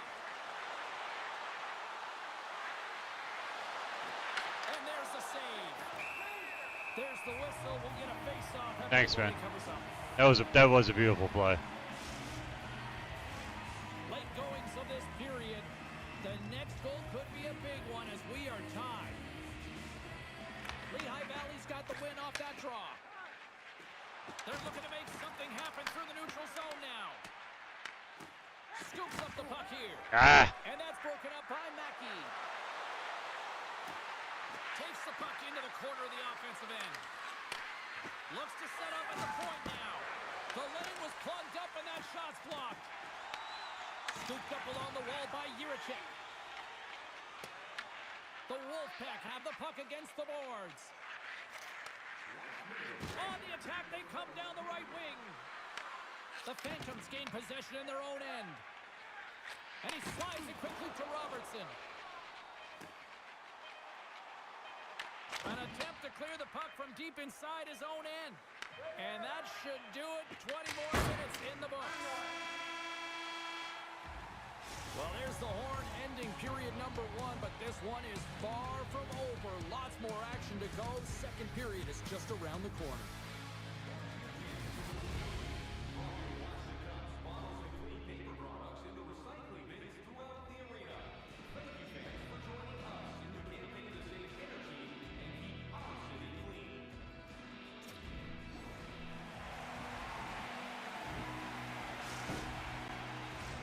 Period number 2 set to go here. Officials moments away from dropping the puck.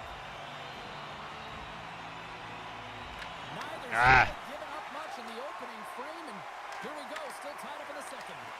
We've played period here, Cheryl, and we've had an intermission to collect our thoughts. What do you make of what you see?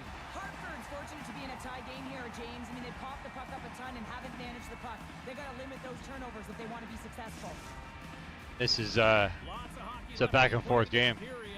If I didn't screw up and make that mistake. It's a tie game. Lehigh Valley's won the face-off deep in their own end. Moves it to Tomasino. Looking to set up offensively. Whiffs on that. That's just textbook positioning to break up the play. Hartford's got the puck against the boards. Lehigh Valley's got control of it now from their own end. And that's off a stick. Hartford's got it in their own zone. And a nice takeaway in the defensive end by Kachuk. Breakaway! Oh! I'm not sure what happened there, Cheryl. Me neither, James. I mean, I was a defender. I was never up ice like that. How's that not icing? All kidding aside, though, I think there's just a ton of pressure. He's looking over his shoulder, seeing how much time he has, and just flubs it. And he makes a save there. Sends a pass over. With possession along the wall. And here's a shot. Somehow knocked away by the goalie on that one. There's the whistle as the goalie hangs on.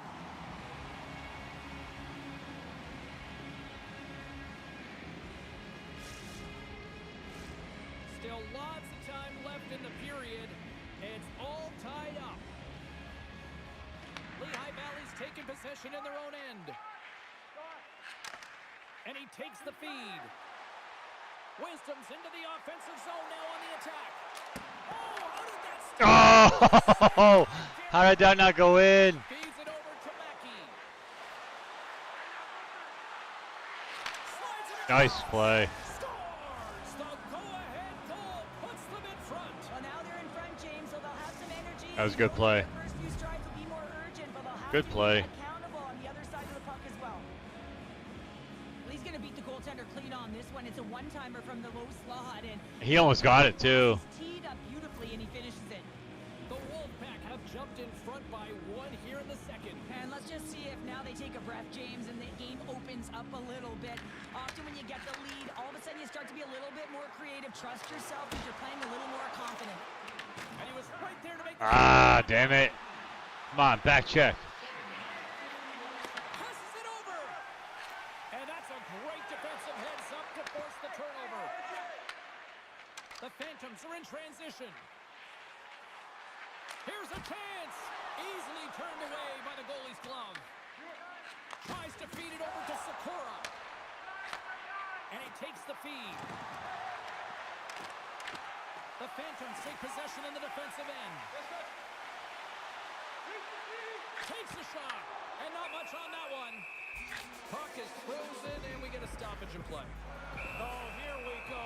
Yes. How long you've been playing the game, James? You know right from tight that you're not shooting that puck after the whistle. That was calculated.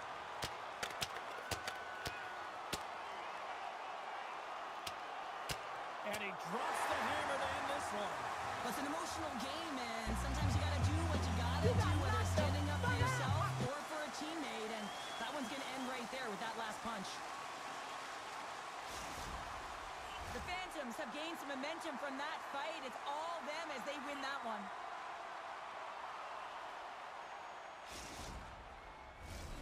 Both coaches seem to have settled down their benches, and both teams are lining up here for the face-off. Lehigh Valley's won it. Now they'll go on the attack. Too much congestion blocks the shot.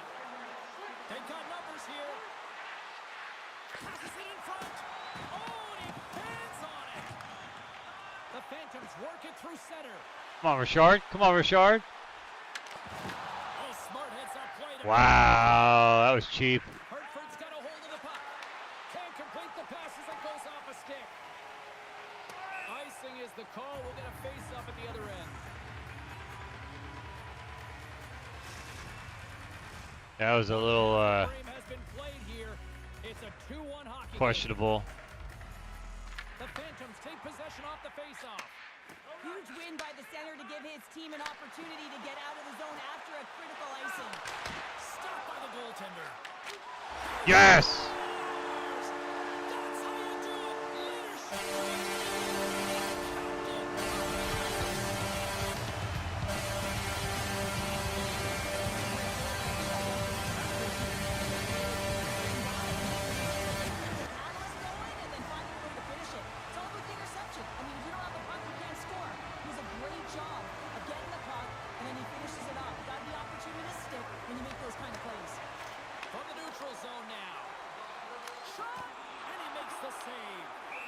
We'll get a face-off after the puck stays covered up. Officials have got both nice. Ready, and it looks like play is set to resume. Welcome into everybody who's watching, by the way. If you happen to be new here, please make sure you subscribe or follow if you're on Twitch. Lehigh Valley's won the draw. Now let's see what they can do with it. Oh! Oh! Right darn it. Man. By getting square to the puck and turning it aside. Here in the late going of the frame, we are all Thank you guys for being here tonight. Lehigh Valley's won the draw. They'll go Oh! That was a monster. And that's taken away in the offensive end by Gaucher. Oh, a close save! Moves the puck to the attacking area. Picks up the feed. Lehigh Valley's looking to break out. Nice zone entry on the left side. Oh!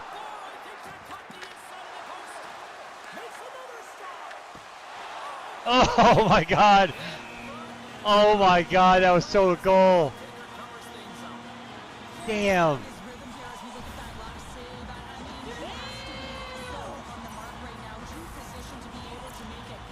Oh my God. I got robbed so many times there, it's ridiculous.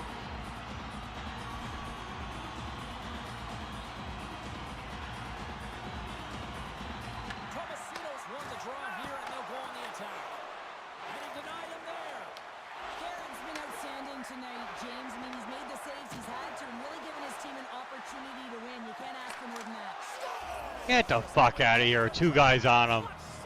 Get out of here. Those are the ones I can't stand. You had a guy behind him and my guy was in front of him. Look at this. I really like this shot, James. It's about accuracy when you recognize there's a screen net from the goaltender. I get robbed on how many shots like that and that goes in. Come on. Not big enough for that shot. At center ice now. He grabs the puck. And tries to make a diagonal pass to Yurichek. Hammers it, and the shot dies in the traffic jam. And we'll get a reset after the puck goes up and out of play. Lehigh Valley's goal scorers need to find a way to finish on some of these chances as they continue to trail here late in this middle frame. The Phantoms will go to work here in the offensive zone. Blocked in traffic.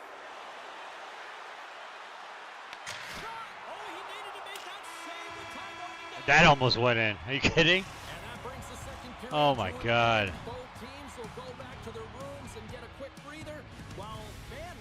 Crazy. All right, so everybody who's watching right now, favorite hockey team, go. Put it in the chat. Let me hear it.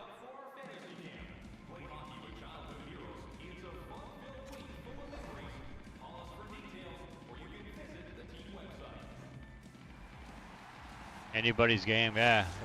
I feel like it should still be 2-2, but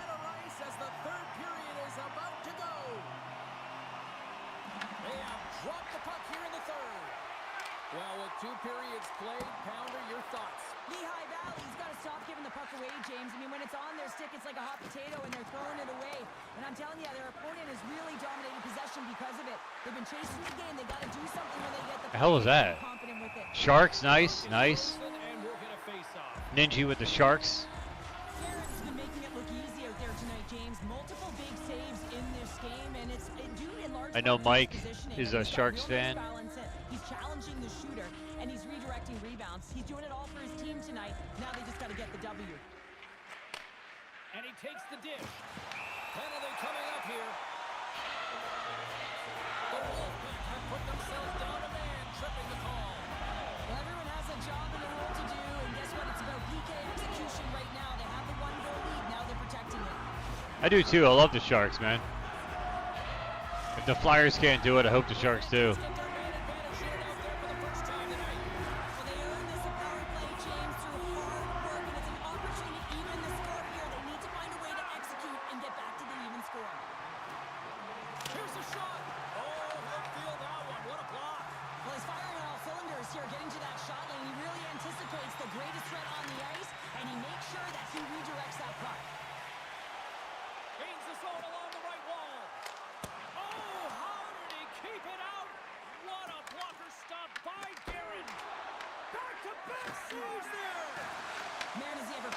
No, get that rebound.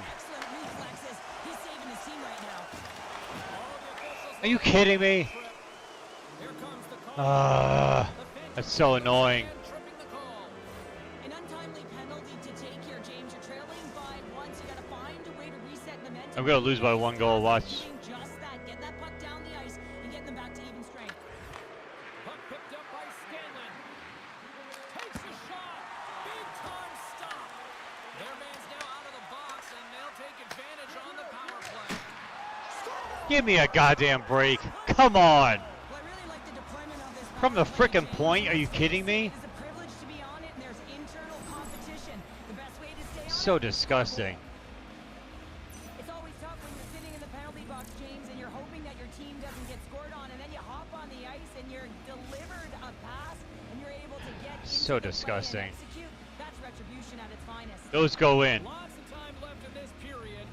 Hartford's really controlled the pace of play these last few minutes, leading by 2. Oh, and he somehow got a little piece of it, and it stays out of the net. Puck exits the zone. Shakes off the defender with some nifty moves. Backhander in front. Official blows the play dead as the puck goes out of bounds. I'm playing this game out of protest. Or under protest. More than half the period left to play. It's 4-2.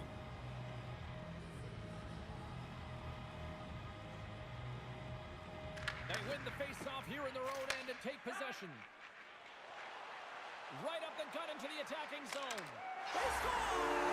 And just like that, the temperature can change.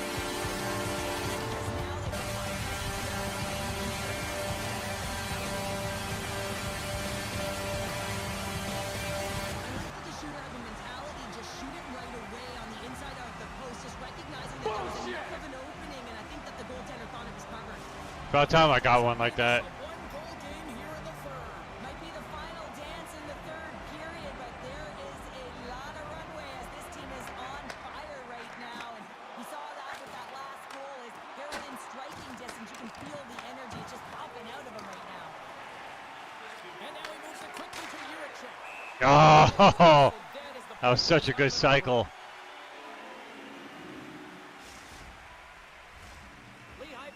Countless shots throughout the night, but they still find themselves behind the 8-ball here in period number 3. Play resumes here as he wins the draw inside the offensive zone. Grabs the puck. Down the left wing and into the offensive zone. And it's a quick pass to Dorrington. Sikora is exploring options with the puck. Oh, Why are you always doing that? I don't understand. Scoring chances, and he does a real good job to get to that spot, but he will be disappointed. It's so difficult to get to. You want to convert when you get there. Hartford's gained possession along the boards. Slides it over with pace to Brissot. Takes a shot, and will get the whistle after the goaltender hangs on. I mean, is that really like a high percentage shot? Honestly, I'm asking. Past the midway mark of the frame, the Phantoms have answered back in these last few minutes, but still need one more to even the score. Handles the puck. Lehigh Valley's on the attack. Oh, look at the pass. And he's got the answer for that one. Redirected off one of his own line mates there. Gets control of the puck right in front of his own end. Great use of the stick at center by Grons. Avoids the poke check. Gives them nothing. Oh, what the hell are you doing? Quickly over to bleed. Lehigh Valley's got a hold of it along the wall. Quick pass to Gaucher. Hartford's got the puck. Oh, what a hip check. He lined it up perfectly. Puck grab by Jeanette. Here's a short pass to Kachuk. Puts it on net. That's not going to fool him. Quick pass across to Mackey. I've really enjoyed this game tonight, James. It's been tight, it's been fast-paced, defensively structured, and you never know which way it's going to end. Hartford's got the puck against the half wall. Quick feed to Thompson. What are you eating clock up? What the hell? Come on, Kyrou. Go, go, go.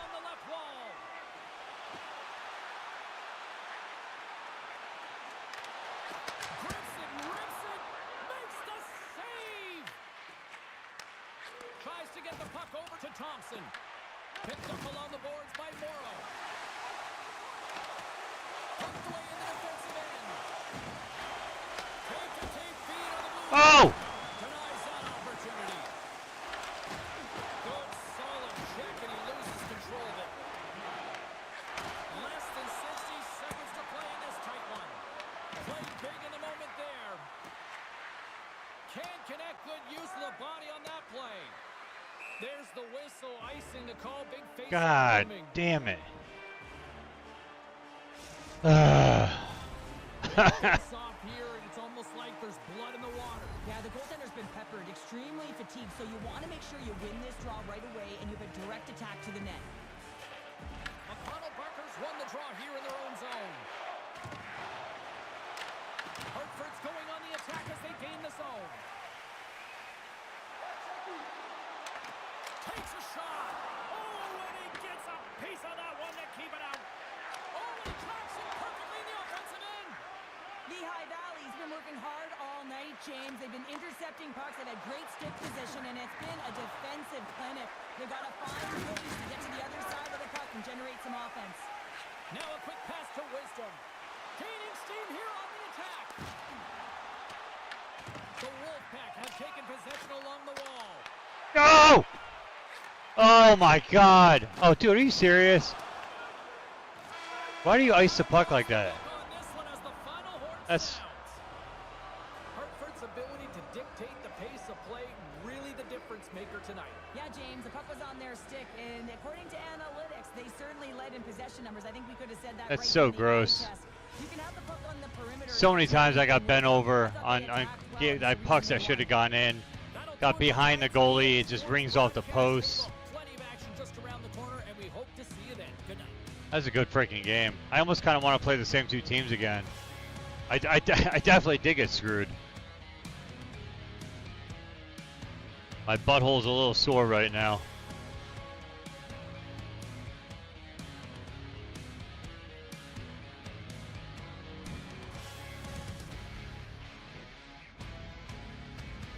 Yeah, I'd play the same two again.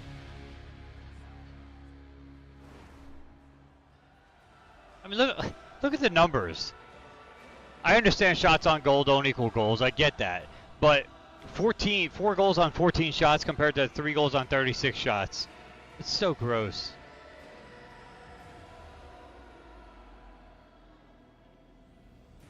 So gross. All right. Yeah, let's rematch that. That was a good one. pretty evenly matched. Time to play the game. Time to play the game.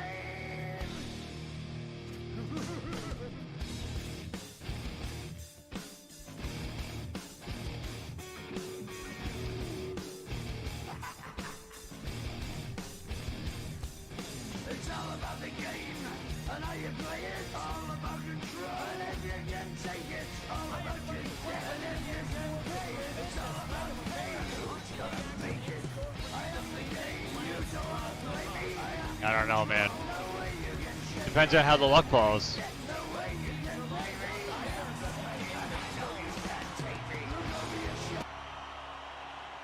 Phantoms start things off on the right note by winning the opening draw. Here's a shot. Stopped by the goaltender, getting a piece of that one. Picks it up. Here we go. Good reach for the stick to knock the puck away. There's What the hell? Get the call from the officials.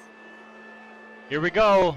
The Phantoms are off to the box. Interference. Show me a penalty. I understand when you're racing for the puck to stand in the way of your opponent to slow them down, but if you hang out there too long, you're going to get the interference call. Freaking incidental contact. Are you kidding me?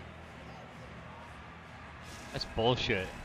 Well, this gives us our first chance to take a look at the team's power play unit. First power play opportunity of the game, and to set the tempo, the trend on the specialty team unit.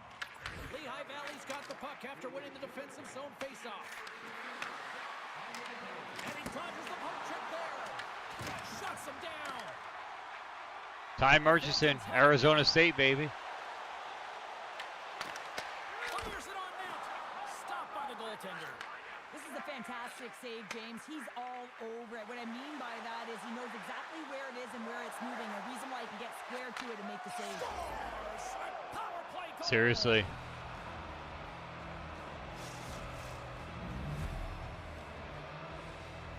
Obviously, I knew where you were going with it. How many times have we seen this before? The play comes back in your own zone. There's a scoring chance that they're unable to convert on, and you get going the other way, and you're able to execute. It really is a 200-foot game. The Wolfpack have been the hungrier team, and look at this. They've already got a lead here early in the first. James, I've liked the aggressive play and the style that they've started this game with. They're building momentum, and they did it shift after shift. And then, hey, we got to capitalize when we get the chance, and they did it. Oh, a true warrior to block that. Oh, he throws a perfectly executed hip check there. And there's the whistle icing the call. Your female announcer is so Canadian, I know, right? We're still in the early stages of this period. About. Hartford's up 1-0. The Phantoms win the draw. Now let's see what they can do with it. The coach and team reminding each other that this is a critical face-off. Anytime you've got your opponent on their heels after an icing, you have to find a way to have urgency in attack. Denies him in close. It's amazing to me how he always looks like he's in the right position because he tracks and reads the play so well, and this time he gets in front of the puck that's right in the middle of the ice as the shooter's got a dangerous opportunity. His reflexes on display tonight. Takes the feed from the left side. And that's a smart heads-up play by Ginning. Come on, Tomasino. Lehigh Valley's got the puck in the corner. Hartford's got possession of the puck. Here they come. Hartford's got it from behind the net. Again. Here's a chance to get it out of their own end. And that's off a stick. Through center along the wing.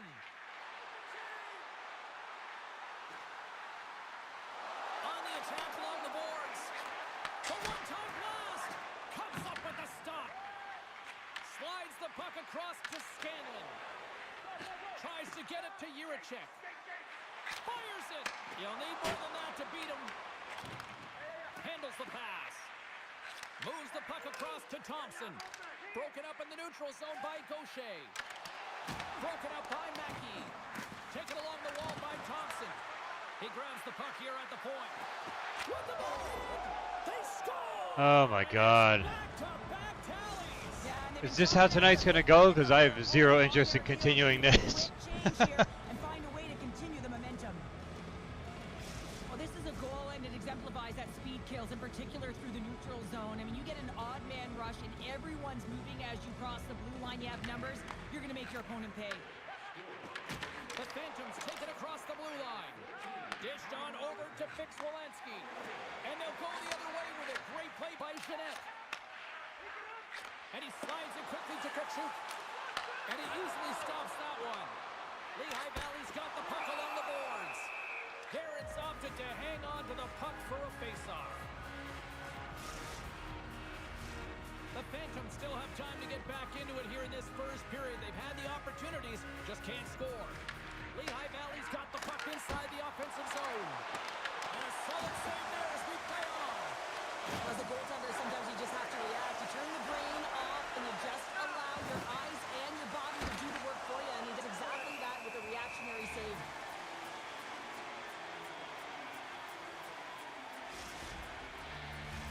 Past the midway mark in this period. Hartford's got a 2-goal lead. They'd love to build on it. Puck is dropped and he wins the draw here in the defensive zone. Richard's got on the offensive end. The Phantoms will play it from the corner.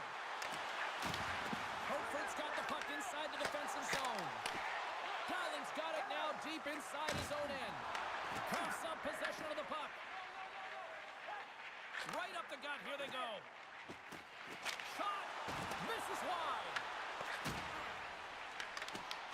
Grabbed along the boards by Peterson.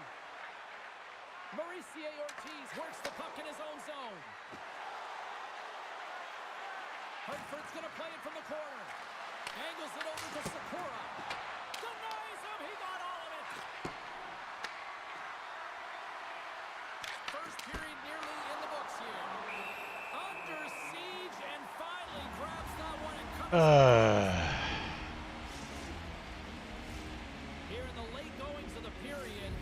And it's a comfortable 2-0 lead we're looking at right now. Off the face-off, they take the puck. Slides the puck over to Jiricek. Quick shot! That's gloved by Duran. And he elects to play the puck. Sends the pass over. Time ticking away, and he comes up big. That concludes period number 1. Pretty annoyed with this one. They got one of the all-time great 90s hip-hop acts getting set to play for the fans here in this intermission. I can't wait for this. We'll come back at period number 2 in just a bit. Fans, take a look at our scoreboard as we acknowledge tonight's special groups in attendance.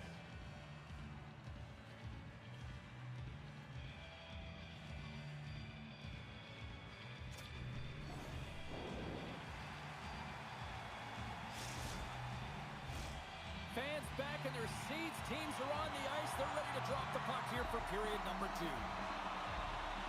Second frame is underway as the puck is dropped. All right, Cheryl, we've seen already one period played in this one. How do you assess this? Lehigh Valley's got to find a way to race to position when the puck is in transition from offense to defense. Right now, they are all over the map, and they're giving up way too much off the rush. Moves it to Fix-Wolanski. Big time shot block there. Tomasino's hooping in on the attack. Shot! Glove save! Yes, finally.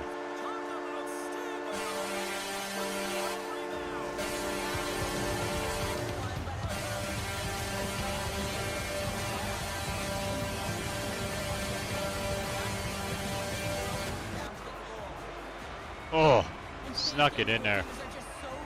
Don't know how, but I'll take it.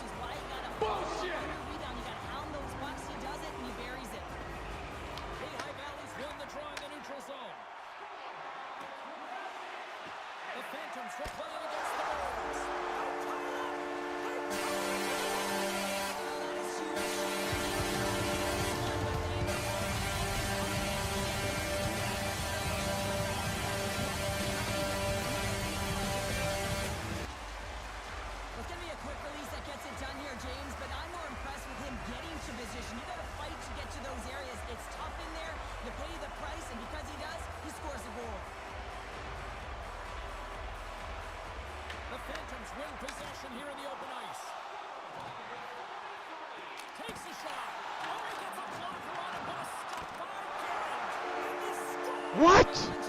Come on! Right away, this is going to be goaltender interference. Listen, these rules are put into play to protect the goaltender. How? When you come into contact, this is going to be waved off. Come on, he got shoved into the goalie. That's crap. And they've got the puck after that neutral zone face-off. Along the half wall with the puck. And the save. Yes! Thank you.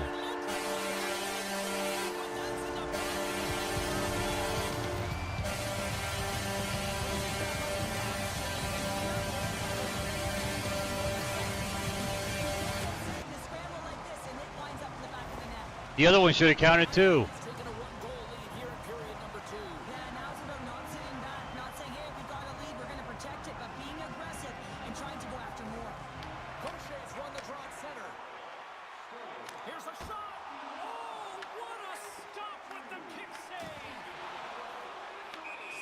In play as we get an offside.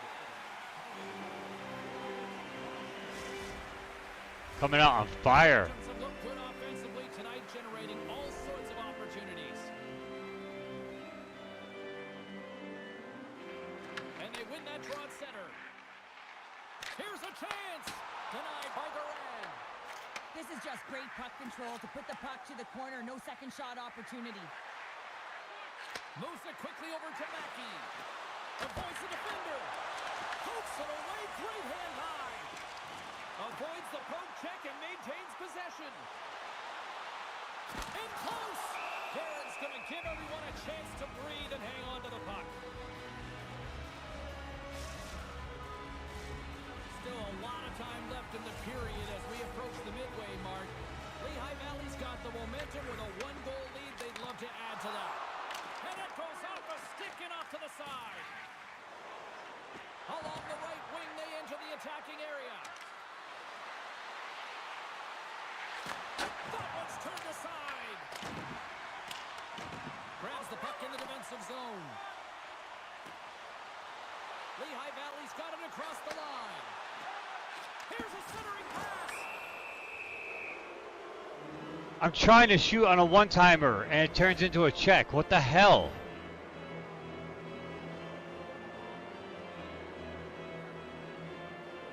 Oh man, talk about a fucking flop.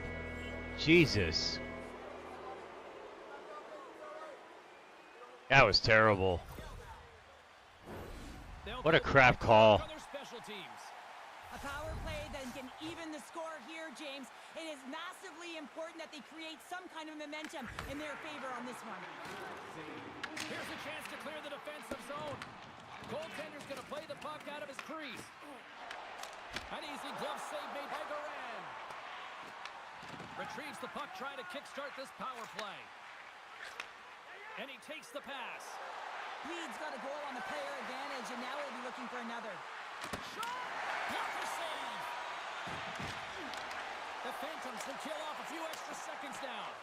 Good clearing attempt to breathe. And a tenacious effort pays off as he comes up with it. Made that stop. Oh, we'll get some tired defenders as icing is the call.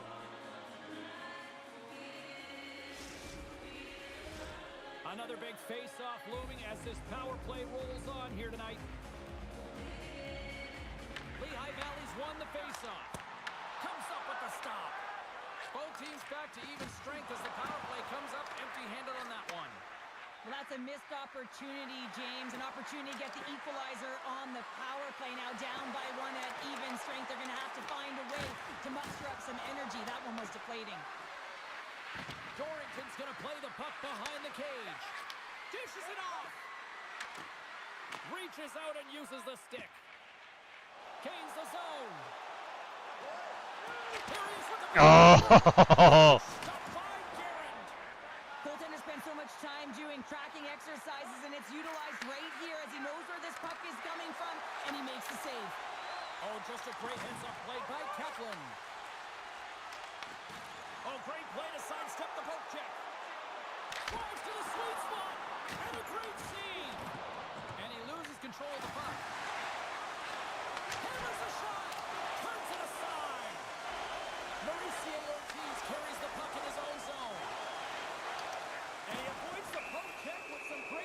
Give me a damn break. I wasn't even near him. And another call against the home team, and these fans have, I think they've had enough. They've had enough, and they're booing Look at that. the officials Come on. and for the players. This is so frustrating. You try and kind of get the temperature of the way the official's going to call the game, and real tough to read when you get 3 in a row like that. Hartford's power play. God, I'm playing with my back against the wall. They've already scored on the power play tonight, James, and if it ain't broke, you don't fix it. The coach has got them all ready to go, fired up. They've worked endlessly on this setup, and man, is it working tonight. And it's Go in. a successful clearing attempt. Hartford's got it behind the net.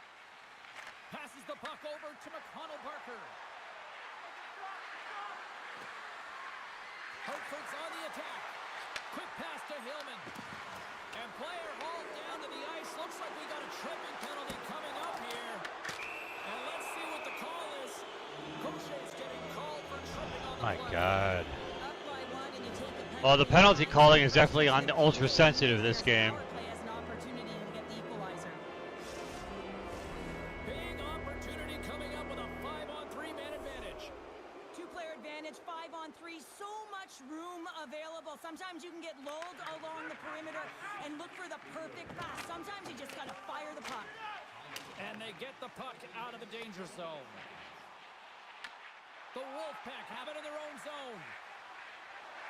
Gaining momentum along the wing. Takes the feed. Here's a shot. Glove save. Jiricek's out of the box, but they're still short-handed as he steps in to help try to kill off this penalty. Gotta kill it off. Tomasino's side still short-handed here as they slide in for the face-off. The Phantoms win the draw on their own end. Trying to dump it out.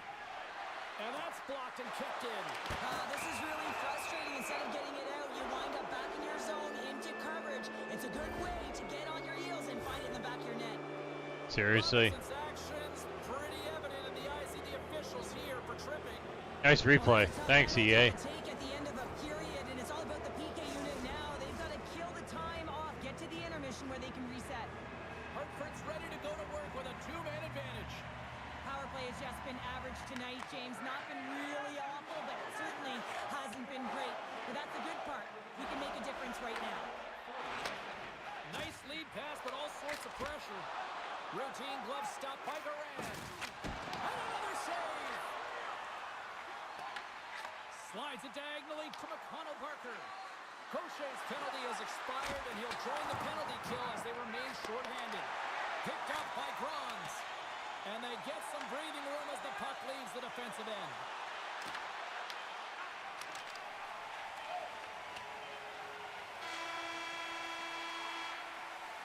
There's the horn. 2 periods down. A 3rd period to Welcome go. back, Dreamer. Stick around and join us for the drama next. Seriously, playing with my back against the wall half this game.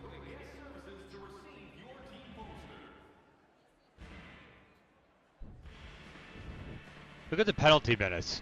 10-0. Like, what the hell?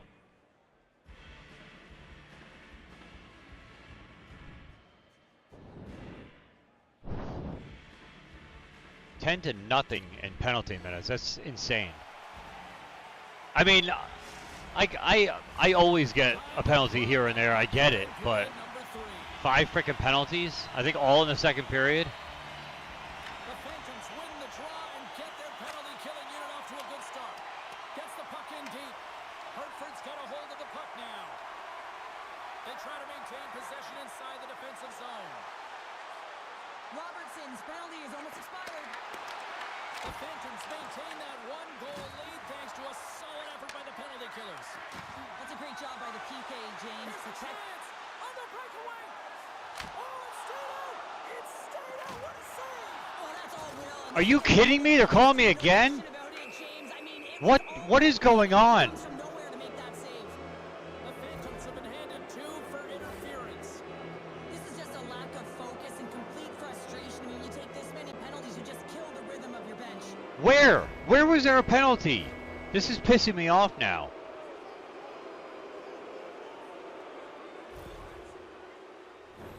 Back to the face-off circle. They'll They'll send the man advantage unit out Dear again. God.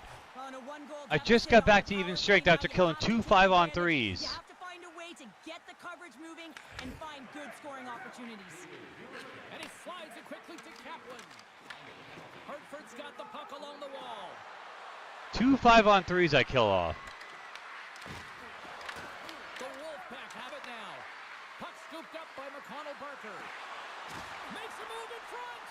Decides to think about it. Works it across to Mackey. Puck move back to center, forcing them to regroup. Lehigh Valley's got a hold of it against the wall. And What the hell? Pass, and they'll be forced to start all over again outside the offensive end. Some good stick work to force that turnover. Here's the pass. Picked off by Grons. Power play has expired. Icing now. Great job by the PK all the way from the entry. Oh my God. Try to clear it because I'm still short-handed, and the guy comes out of the box, and then they call it icing. That takes some skill. It's not just the power play that has it. Trust me, I know. The Phantoms have been rewarded for their offensive efforts early in this third period. Wisdom's won the draw inside his own end. Huge win by the center to give his team an opportunity to get out of the zone after a critical icing. And they'll be forced to regroup after the puck What the hell? out of the offensive zone. A chance to clear. Here's a short pass to Mackey. Here's a shot from the top position. Dismiss that chance. Tries to feed it over to Mackey. Loses the coverage there. Takes a shot.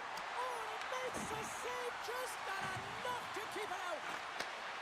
Feeds it over. Great defensive play to get in front of that one. Not what I meant to do. Down the ice, we'll get an icing.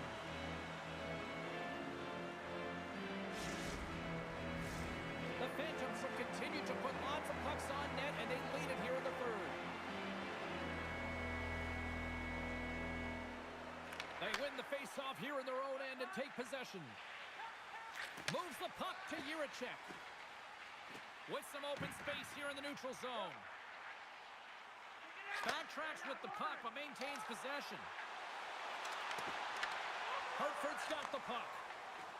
Here they come on the attack. Why can't I get a change here? Luck as it goes off the outside of the post. Hartford's players are frustrated. They know that you don't get the great looks all the time in the game, and they also know how close this one is. They have to find a way to stay confident, continue with the game plan as they press towards the offensive zone. The Wolfpack have possession along the boards. And the long-range shot goes off target. Now, this shot is really hard, James, but a nice reminder that if it isn't accurate, it doesn't stand a chance. So disgusting. They come from behind here, James, to get the equalizer, and they created some much-needed momentum. They stayed with the game plan, and they've been rewarded for their efforts. Everyone on the team recognizes that when their leader scores, it's about the intangible, I swear, man. hard work, the work For one, ethic, for the puck drive luck. to compete, and that sends a message right down the entire lineup. Let's get going. Tomasino's won the draw. Shot! Oh, he got a piece of it to keep it out. Garen's got great rebound control and just pushes that out of harm's way. To the front! And he opts to wait for more support. Quick feed to Terrence. Lehigh Valley's got control of it now from their own end. Sneaks by the poke check. Puts it on net. Blocker saved by the goalkeeper. Answered the call there. Quick pass across to Fitzgerald. The Phantoms gain control of the puck. The Wolfpack have the puck in the neutral zone. Icing is the call. We'll get a face-up at the other end.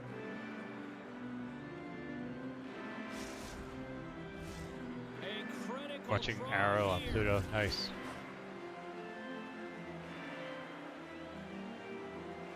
Crochet's got it, and they'll go on the attack here in the offensive zone.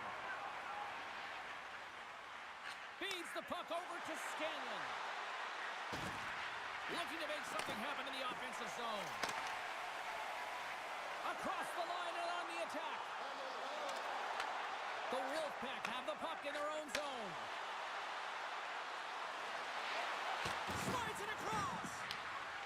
Scoops up the puck now. From the left side, it moves to the middle of the ice. And there's the save.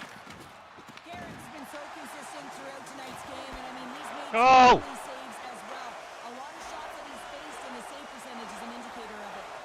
Here we go. Odd-man rush here. Here's a backhand. Oh, what a save in front. This is a really nice save, James. I mean, the shooter's in the middle of the ice, is in the slot area, and he's got to get to the top of the crease, square to the puck to be able to make that save. Great job. There's the whistle, icing to call, big face-off looming. Oh my God. Here in the late going to the frame, you can feel the energy in this crowd. It's a tie game.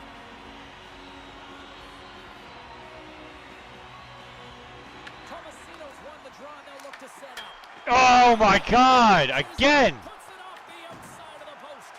The Phantoms looking to break the tie here, and they bring another one off the post. So frustrating, James.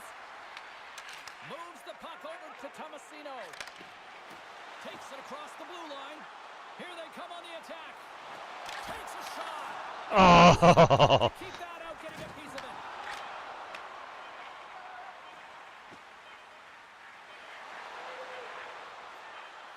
Here's a shot. Oh, what a stop there with time. God.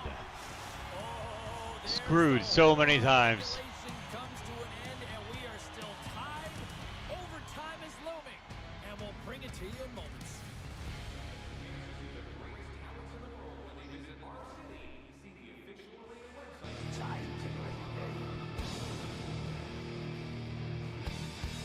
Time to play the game!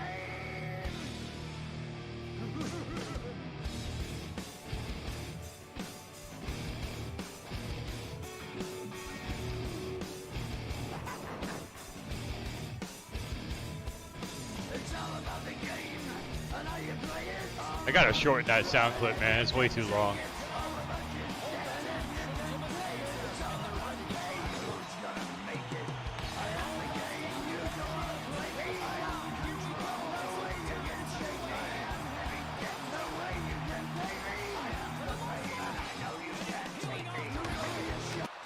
Fantastic save!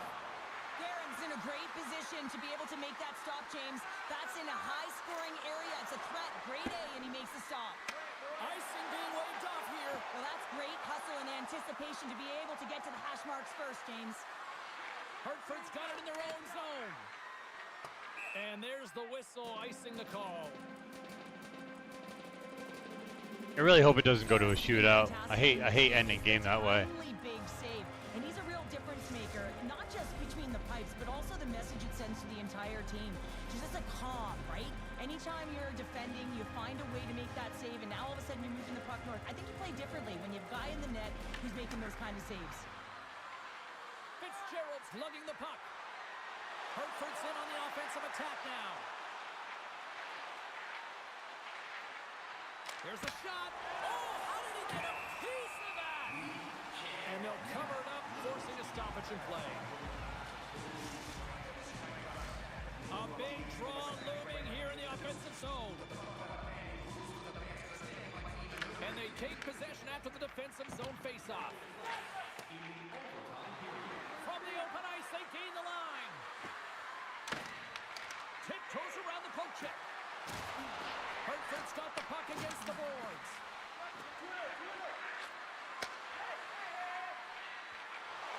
Makes it look easy. Great positioning with the pad save. Moves it to Gaucher. Grabs control of it at the point. Lets it fly. Oh, and somehow he gets a sliver of it and keeps him at bay. Great save by the Oh, come on! You can certainly tell that he's leaving it all out there in overtime here, James. You know, it's about not just sending a message here. You're trying to win this hockey game. You're trying to drive play and doing everything you can to help your team win the game. Both teams are set. They're ready to drop the puck. Lehigh Valley's got the puck inside the offensive zone. Oh, and he makes another save. Moves it quickly over to Maurice Ortiz. Hartford's in now. Tripped up and the official's hand is in the air, signaling penalty. Deflected away. Nice defensive use of the stick there. Wasn't even me. The computer is now committing penalties for me. I wasn't even controlling that guy. In overtime, who's going to be the hero and get the golden goal on the power play?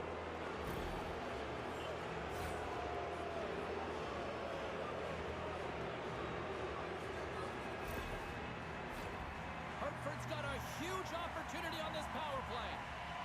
What's up, Kieran?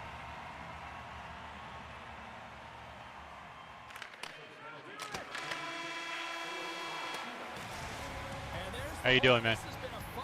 Doing well over here. Look at this. I hate shootouts. This game is so close and competitive, and it's going to end on some BS. Whether I win or lose, it doesn't matter. It's going to end up being some crazy, stupid ending. I hate shootouts ending games. Coaches getting their final lists in here as both teams will settle this one in a shootout.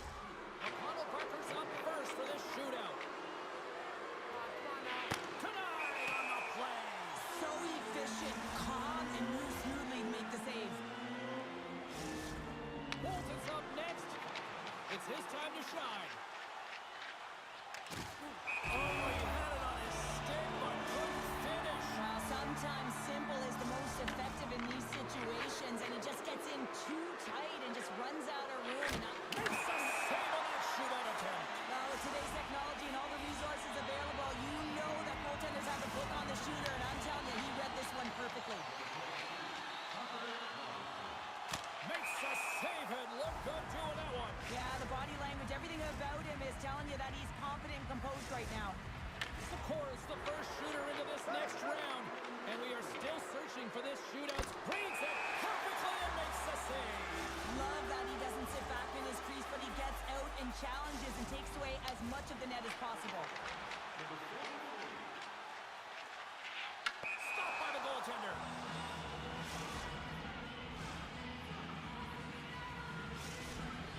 Still no score in this shootout. Now the heat is on for both sides. Whoever can step up and snipe one sooner rather than later could win it. Here's a chance to seal the deal. And he turns it aside. He does a great job on this shootout here, James, and there's so much pressure on you, but you have to embrace it, and that's exactly what he does. He looks confident, he looks composed, and he makes the save and denies the shooter. Scores! It's in! It's in! And there it is. It's gonna be a tough one for the goaltender here. Thought he had a book on the shooter, just gets a huge chunk of it, but unfortunately not enough, and it winds up in the back of the net. Richard's made his Good way game. to center ice. He needs to score in order to keep his team alive. Save on the shootout. Well, he makes himself as I hit the post again. There's no holes. You can feel the anticipation building for a win. I hit the post on the Players get out there on the non-shot. It's like a mini skills competition out there, and you get to see the elite skill set and some great finish. Just unbelievable, and the crowd just loves it. I mean, I had 14 minutes of penalties, one of which was the computer, committing it at the end. It's ridiculous. I should have won at least twice. The best there is, the best there was, and the best there ever will be. Bullshit! Not gonna lie, man, you got very lucky. You got very lucky tonight. Got bent over in both games.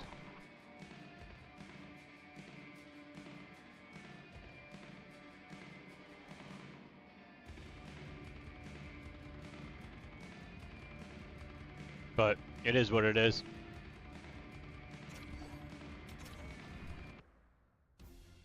Do I have time for another one?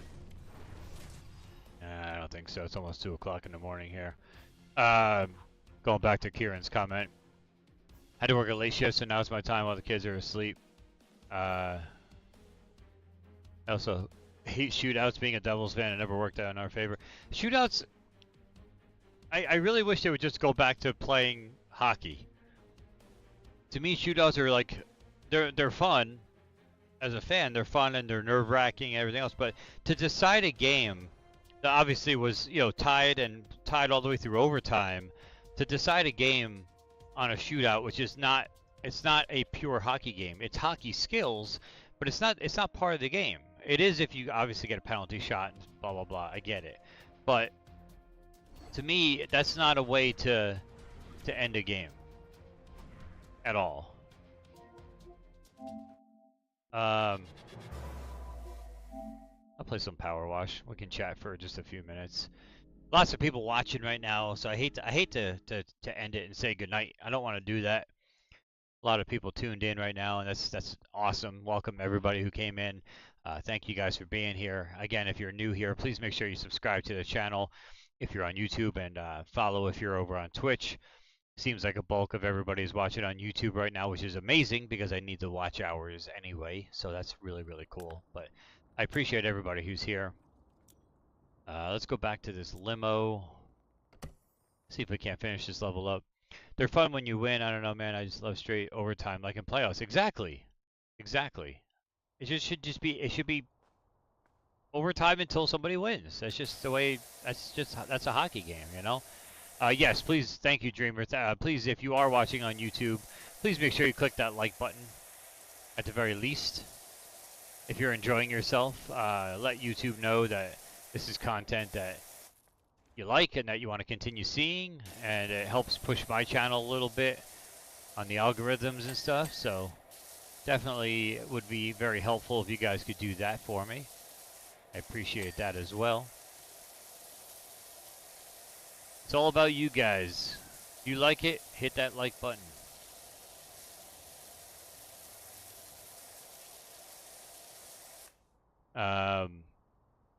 Four thumbs up. Cool. All right. That's good. Take it. Obviously, I'll take, you know, even more. The more the merrier. All right, where's this dirt? There we go. There we go. There we go. Beautiful. 68% done with this car. All right, cleaning it up, cleaning it up. I really like that, what was that Planet Earth game? Clean Planet Earth or Clean Earth or whatever it was called. It was really cool looking. I wish it wasn't $30. It's the only thing that kept me from buying it right then and there.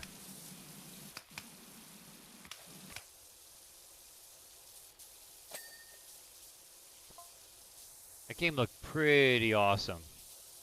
Very Power Wash, or the Gunk. If you guys remember that game on Xbox, it was on Game Pass for a while. The Gunk was a really fun game.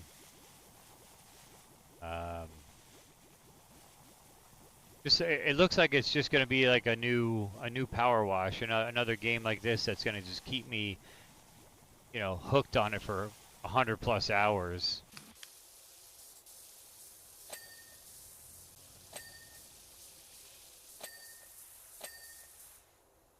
And racking up these windows. Love it. Look at that. Beautiful. Oh wait, no.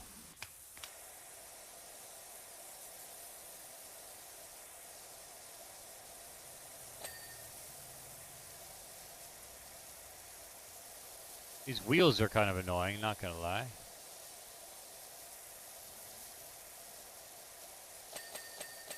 Whoa!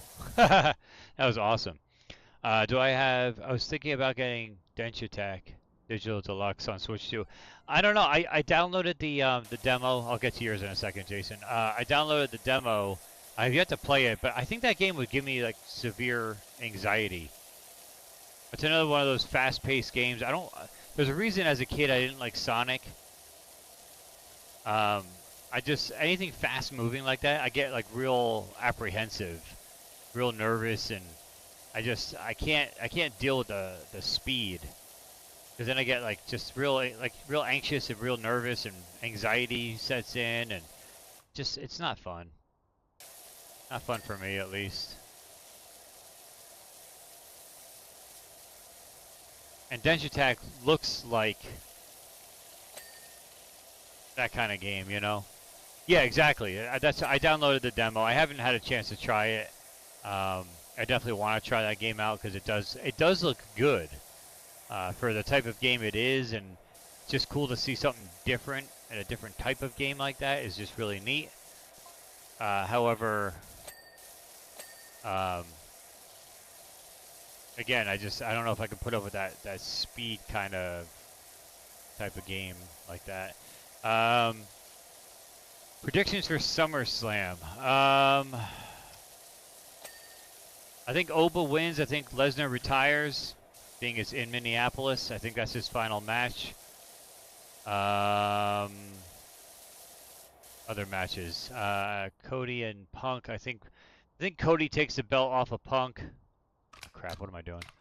And it basically, I think Sami Zayn definitely gets involved. And I think Sami Zayn at that point gets put into the title picture again. Trying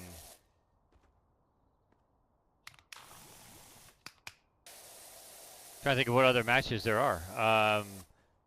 Rollins and Reigns. I can see Rollins getting the belt back.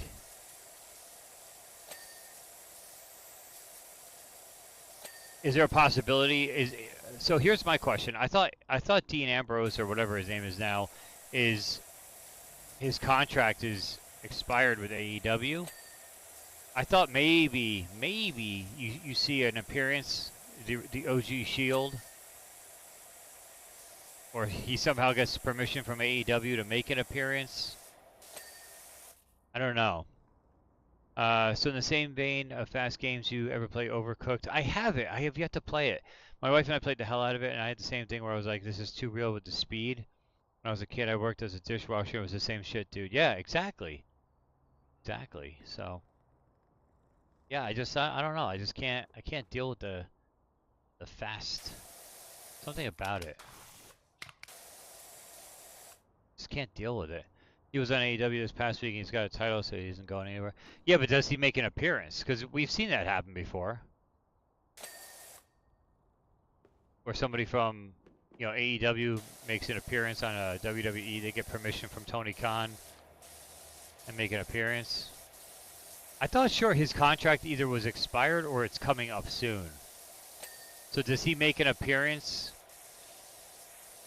and then eventually come back over, or who knows? I mean, but we've definitely seen that, mainly with TNA guys making appearances like at Royal Rumble and stuff like that. Remember when Jordan Grace made her first appearance at a Rumble, stuff like that. That's like Jericho on Austin podcast. Was he? I don't know. I don't listen to it. That's what I'm saying. Like they're AEW people, but they're on WWE podcast. So, like at some point, why not? Why not have them show up? You pay AEW a bunch of money to have him make an appearance. That would, what kind of pop that would get? That'd be amazing. I mean, if you notice, a lot of the vignettes that they've been playing, pumping up this Rollins and Reigns match, has been showing a lot of Shield footage. A lot of Shield footage. Maybe there's a reason for it. I mean, I'm not predicting that it's going to happen. I'd be shocked if it did. But that would be a cool-ass surprise in my mind. That would be such a cool thing. Even if it was only a one-time only appearance by Ambrose, how cool would that be?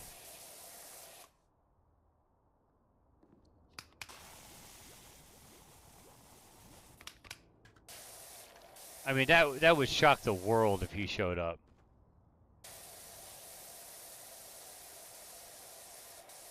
The wrestling world, at least. Non-wrestling world would be like, who the hell is that? Who cares?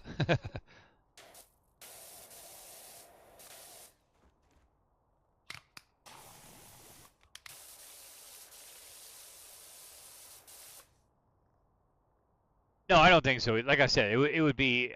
I mean, it takes a lot to surprise me anymore with stuff that happens, both storyline and non-storyline.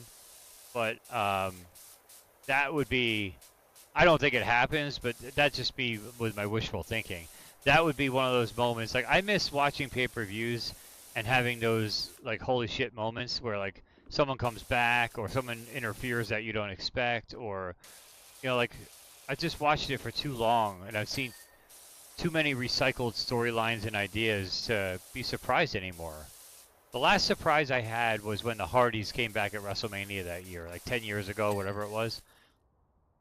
I think Bailey's done with the company along with Sheamus. Yeah, I've been reading that as well. I think I'm surprised that Bailey, if she is done, went out the way she did, like just getting her ass kicked like that, without like a formal retirement, so to speak.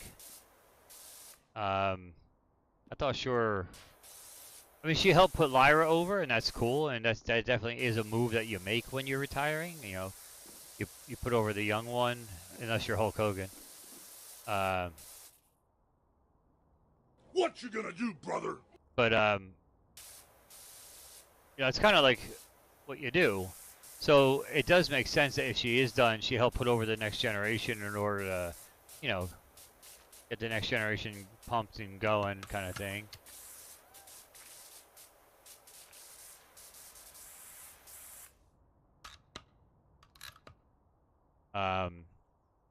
Nikki Bella wants to end her career. I hope not. She's too hot to end her career.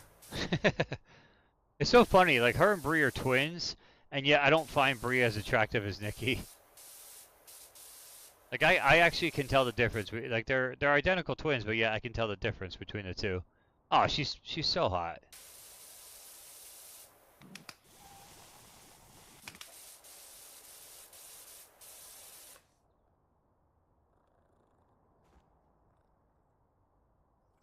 I mean, of the two, she is the better wrestler of the twins, I have to say. Doesn't say much, but Brie is just sloppy. That's probably why I find her more attractive, to be quite honest. It's a good point.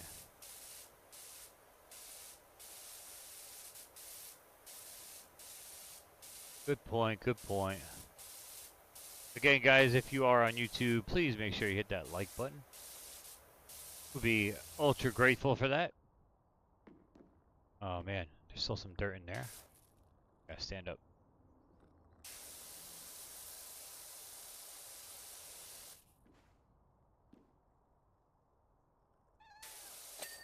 Yes, there we go.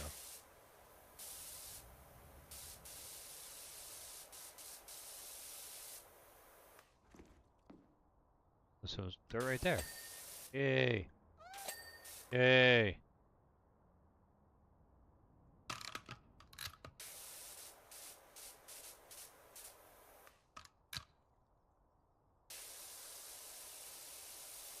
Where the hell is there dirt on this blade I haven't gotten yet? Dang it.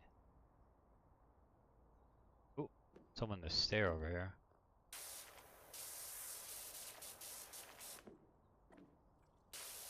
Oh man, a whole bunch of dirt down here.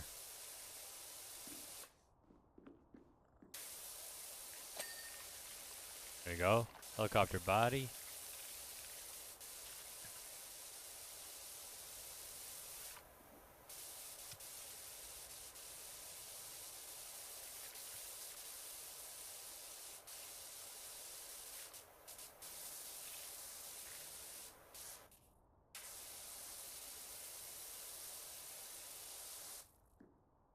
Where else am I looking here? Oh man.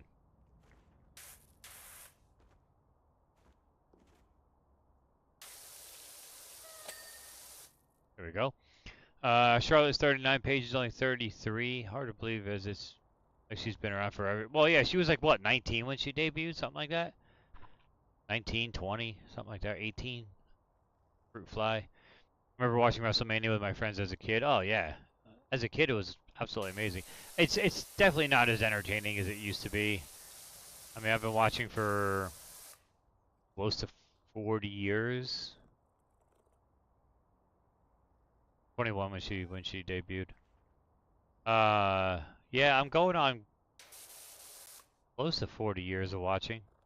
Like 30 something. My first WrestleMania I watched live was WrestleMania 7. However, I was watching it prior to that.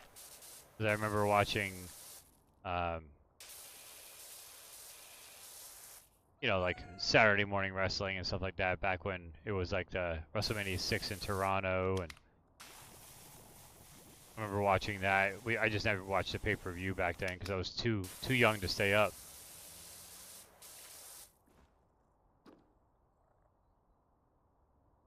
Remember the first SummerSlam I watched, I believe was 80. When were they at the Spectrum? 88? It was Ravishing Rick Rude and Ultimate Warrior in a steel cage. And that was in the Philly Spectrum. I'm trying to think of when. It was 88 or 89, something like that.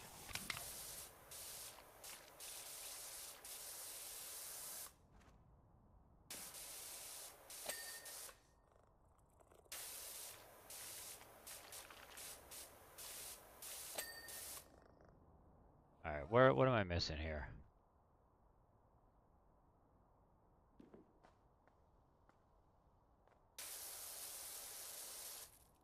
Only WWE pay-per-view I went to was Unforgiven.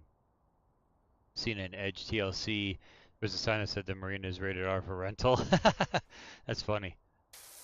I have been to 1, 2, 3, 4, 5 pay-per-views in person, I think. So the first one I ever went to pay-per-view wise was WrestleMania 10 in Madison Square Garden. My dad took my cousin and I to that. So that was cool. That was a classic pay-per-view. And then after that, I went to King of the Ring 2001, which was in New Jersey. That was the one where Angle and McMahon fought and went through the glass, like the glass part of the stage or whatever. That was that one.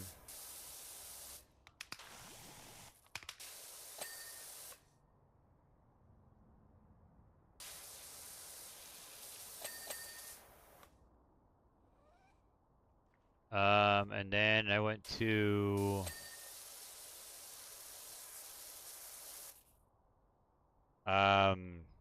Armageddon 2004 was in Orlando, and I happened to be living in Orlando at the time. So I went to that one. That was where I was ringside. Actually, if you go back and watch that pay-per-view, you know, on the library or whatever, you will see me multiple times holding up signs and everything else. I mean, I'm definitely on. I'm kind of behind the announcers area and off to the side a little bit. You kind of have to know where to see me, but Big Show and McMahon's versus DX and Vince. Vince had his shove up Big Show's ass, and Trish versus Lita for the women's title. Nice. Yeah, so Armageddon 04, I was there for that.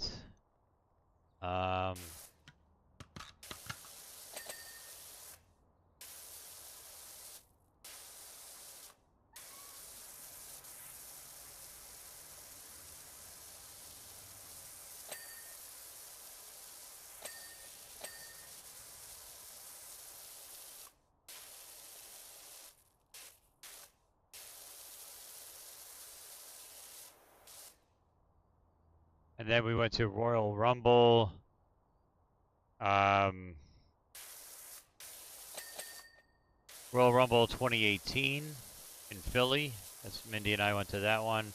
And then we went to Extreme Rules. I forget what year that was. But we went to Extreme Rules, which was also in Philly at Wells Fargo. Well, whatever it's called now, Xfinity Arena or some BS.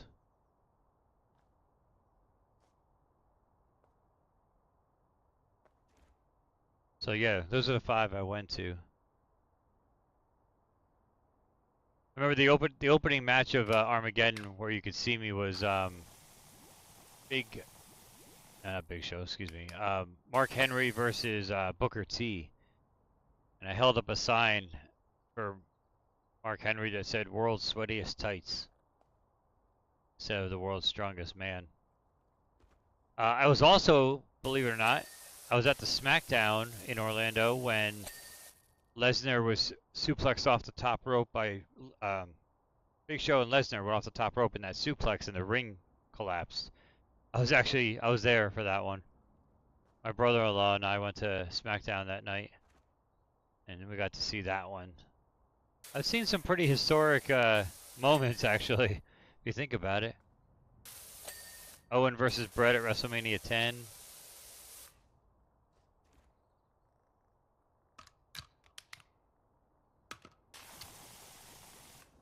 Bret versus Yokozuna at WrestleMania 10. Macho Man versus Crush.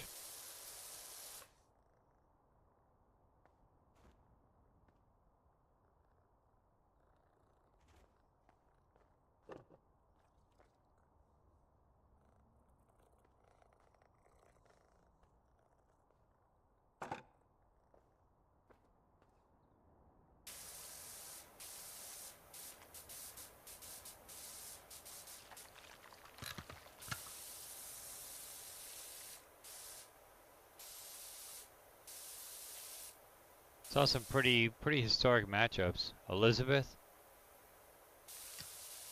Nah, she wasn't there. Not at WrestleMania 10 at least. Oh, she was there. We didn't see her.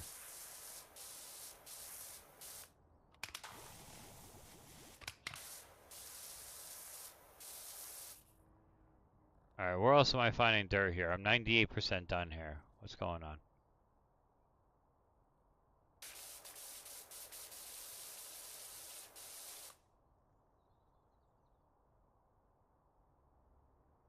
Oh yeah! Macho was Elizabeth probably backstage. Yeah. Yeah, she didn't come out and make an appearance or anything is what I was saying. I'm sure she was there, it's just not in the arena.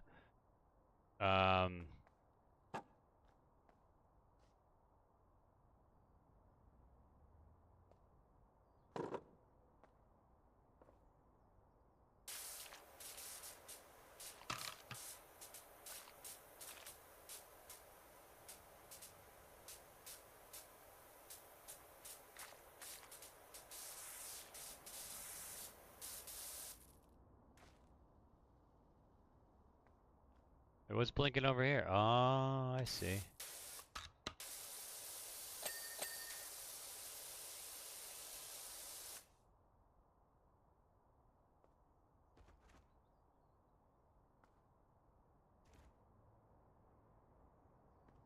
Seriously, what the heck is blinking over here still? Right here?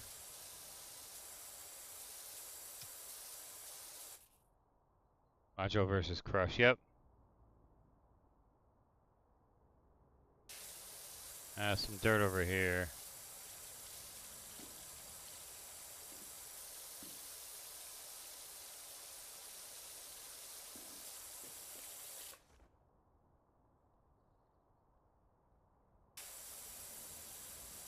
A little bit in the corner.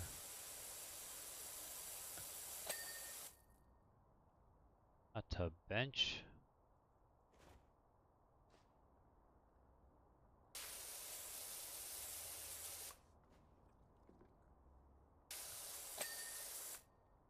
Alright, we got that.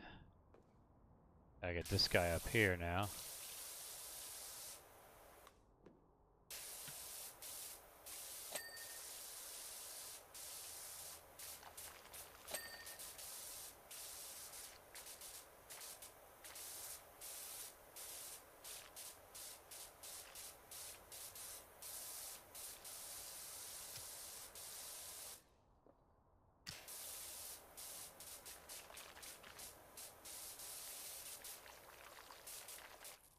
Frickin' fruit fly, get out of here!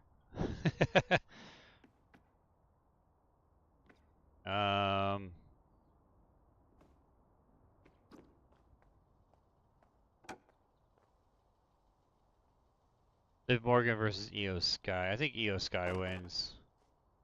Liv Morgan's played out right now. I just feel her having the belt is just... I'm just annoyed it's a rematch.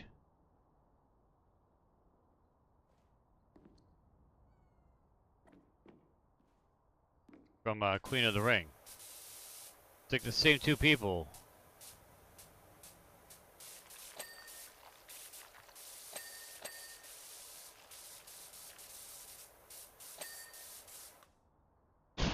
Damn it!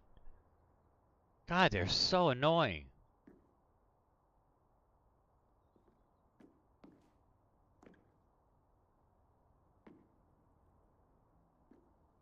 Constantly just going around the face. Ah, damn it. Fell. Where is their dirt? Oh, I see it. There we go. Alright, we got 3 left. Front door.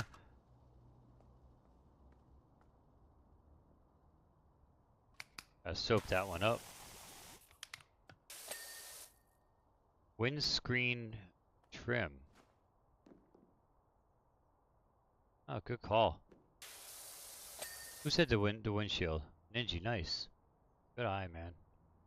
And then see, it blinks when you get to a certain point. It blinks, which definitely helps. Where am I? Oh, I see it.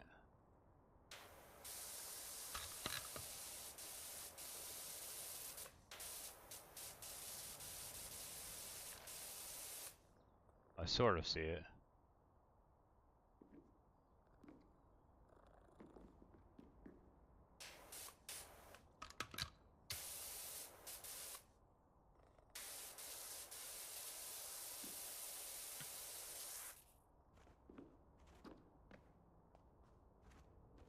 There's the ladder. It'll be easier.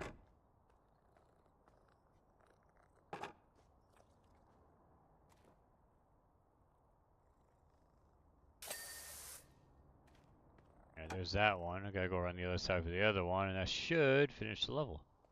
Hopefully. Liv Morgan is hot. She's from New Jersey. Of course she's hot.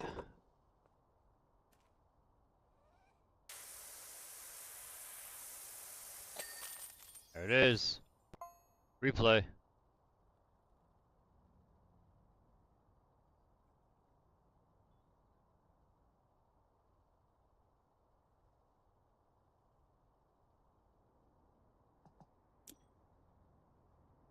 Go back to the ski center. I do have to get going pretty soon though. I disagree. I don't think they're in the same category at all.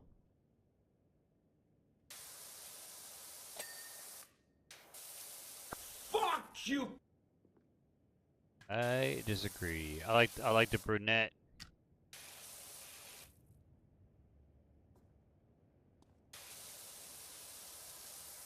I like that Italian look. She's part Italian and part Mexican. That dark skin, love it. Love it. Liv wins what against Io, you think? You think she retains? Or are you saying that she wins against Nikki? In a who's hotter contest? No, there is no contest, it's all Nikki. Nikki's my jam.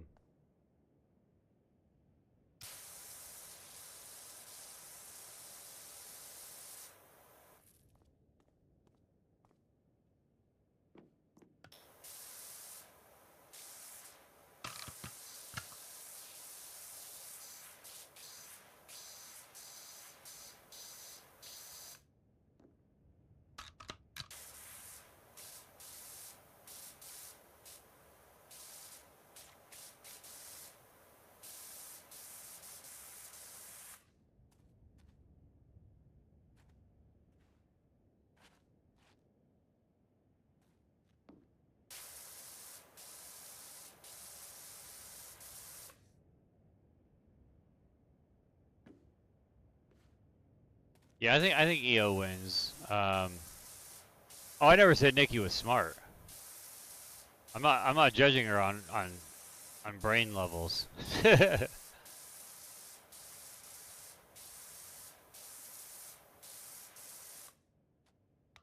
is not what I'm looking at.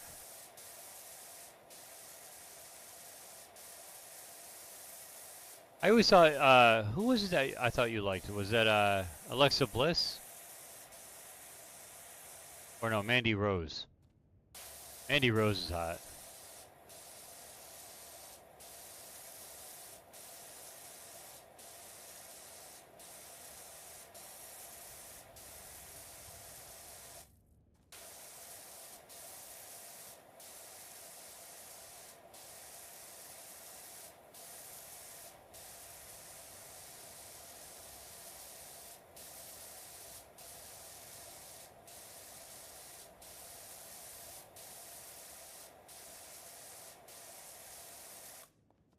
I remember I went and saw her at NXT like 3 or 4 years ago. She was with Gigi Dolan and all them. Pretty cool. Oh, she definitely is, 100%. But you know what? She's making good money without Vince McMahon breathing down her neck. She, you know, got her fame, busted her ass to, you know, become known and in the spotlight, and then instead of busting her ass, she just shows her ass now. I mean, hey, whatever.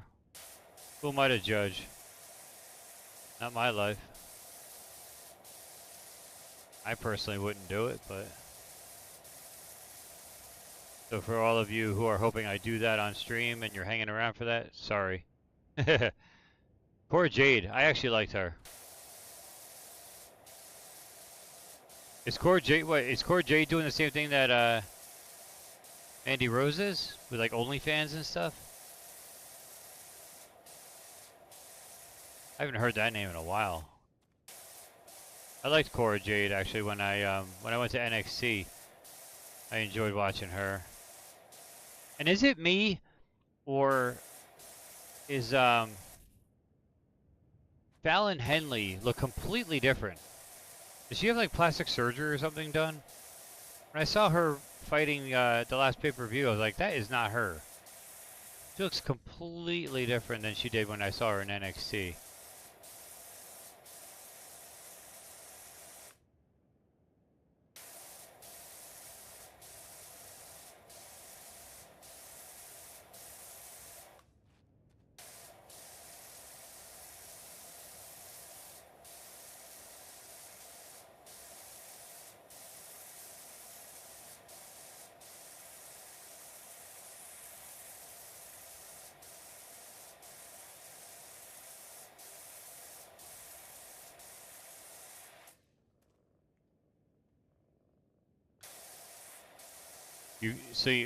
I don't know. I kind of want to Google, like, the internet tends to always know, like, when they have work done and stuff. But I swear she had like a nose job or something. But she looks completely. Her face looks like, I thought she was actually pretty good looking when I saw her in NXT. I was like, all right, I can get down with that. And then when she came up and she became, you know, more of a factor on the main roster, I'm like, that does not look like her anymore. Like, she looks completely different.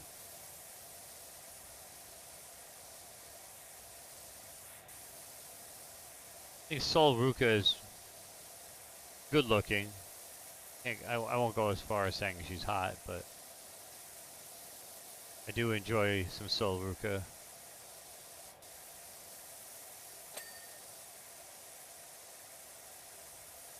Good time.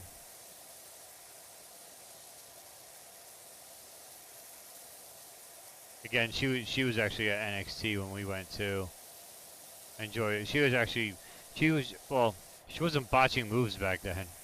She was actually a good wrestler back then. I don't know what the hell happened to her.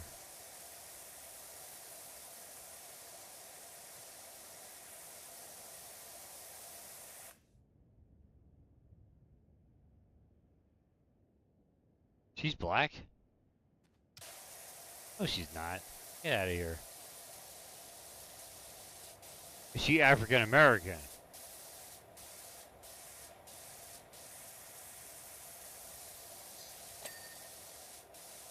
That's different.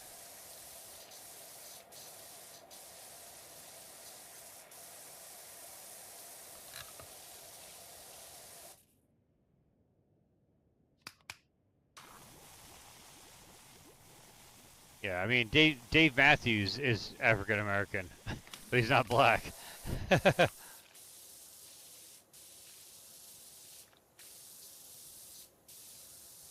Believe it or not, that is actually a true fact. He was born in South Africa.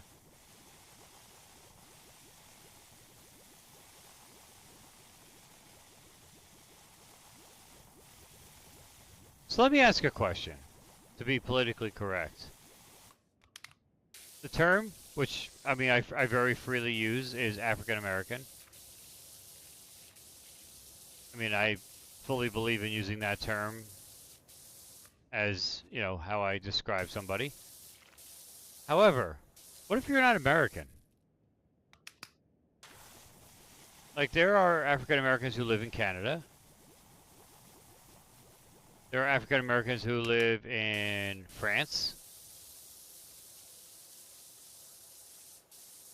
Are they called African American? But they're not American.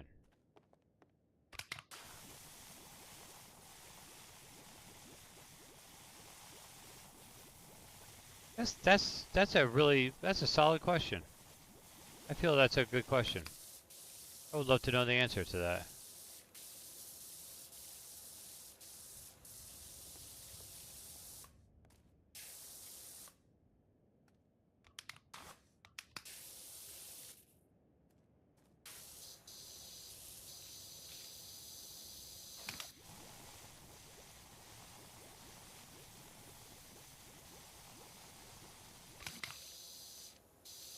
I mean, I was in Italy recently. I saw African Americans there. Are they African Italians? How does that work? I truly don't know.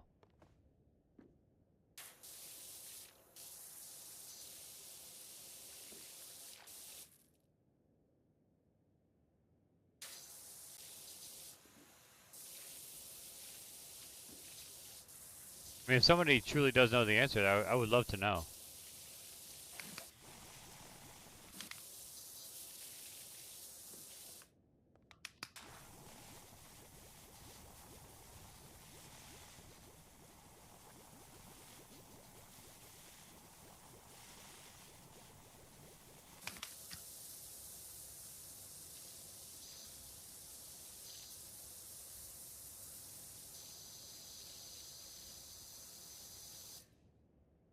Not very sure. That's the question for the day. Something to ponder.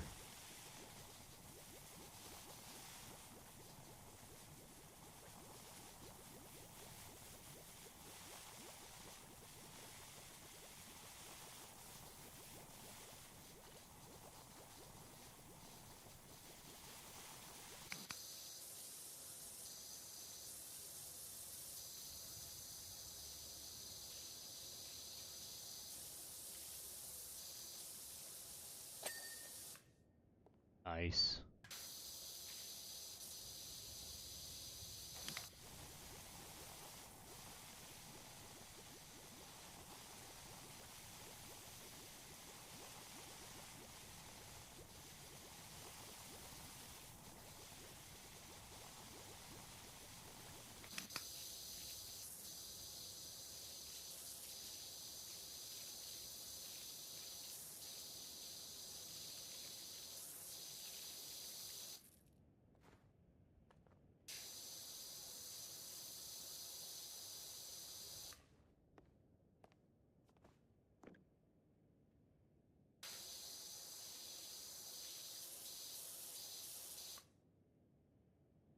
This game, Power Wash Simulator 2.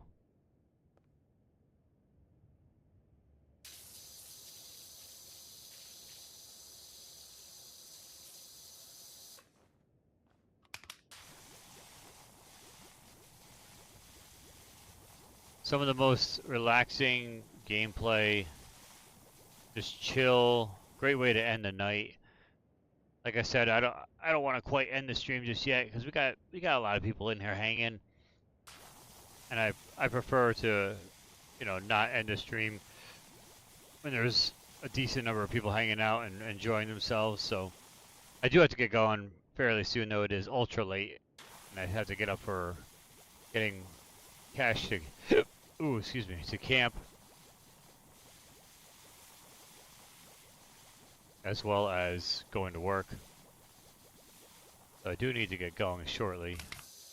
But I'm trying to hang as long as I possibly can, just because, like I said, I know there's a lot of you guys here, and a lot of you guys are hanging out, and obviously if you stuck around this long, you're enjoying yourselves, so I'm trying to accommodate as much as possible.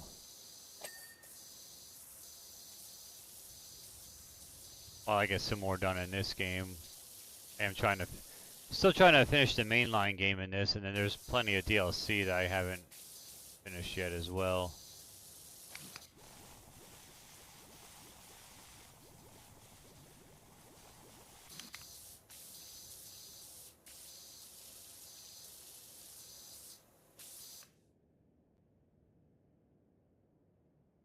Yeah, it was up to 25 at one point, Jason. YouTube had I had 25 on YouTube. Watching me get bent over in hockey. But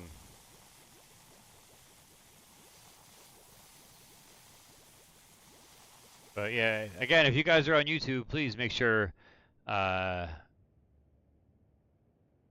you are clicking the like button. And if you haven't already subscribed to my channel, please do so. I'm eternally grateful for all my subscribers over the last 17 years. As well as all the views and comments and everything else.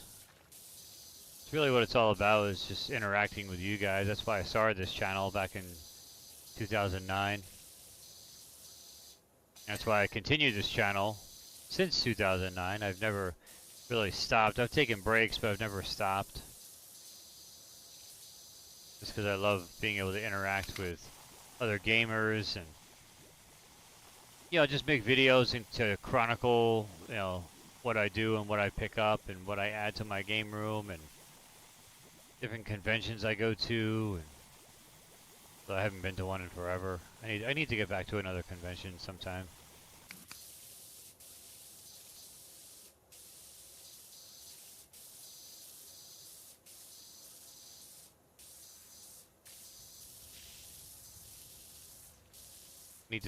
I need to start selling at a convention. That might be a video I make one day. Taking my games to a video game convention and seeing how I do. What I sell. That would be kind of neat. Oh boy, I almost fell. I enjoy the streams at this time. Yeah, I mean, I enjoy, that's the thing, I enjoy being up at this hour. But I just know, having kids and a family and stuff, like, I gotta be up early, and it's gonna be hell on the other end. Like, I'm certainly gonna pay for being up at this hour.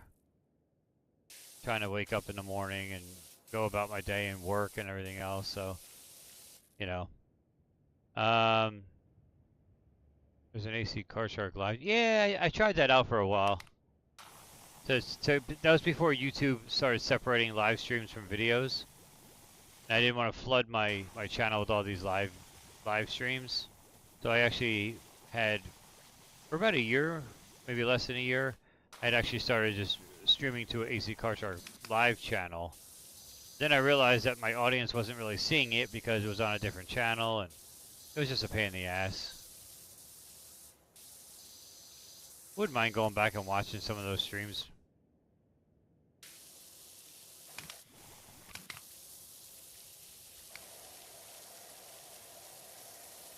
Be kind of fun to see what games I played back then.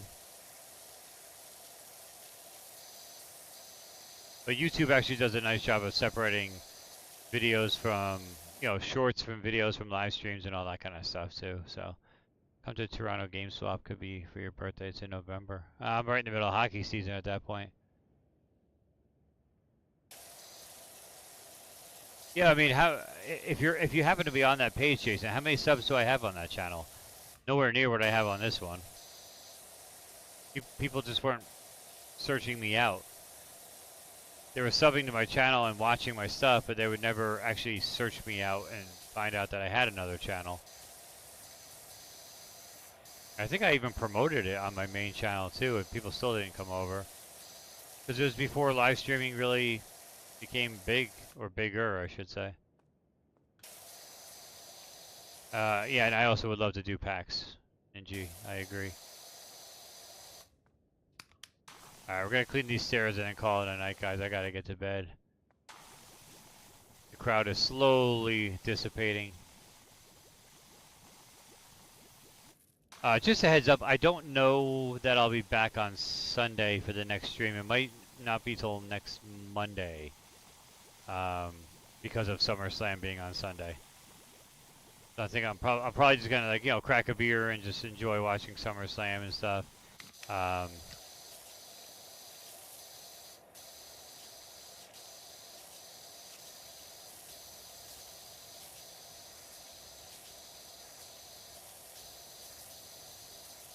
Being that they usually last until, you know, 10, 11 o'clock at night, and at that point, although I have been starting my streams around that time, but, you know, at that point I'm probably not going to want to fire everything up, you know. We'll see. I'll probably just go to bed after SummerSlam. Get a good night's rest for once. 22 subscribers, yeah.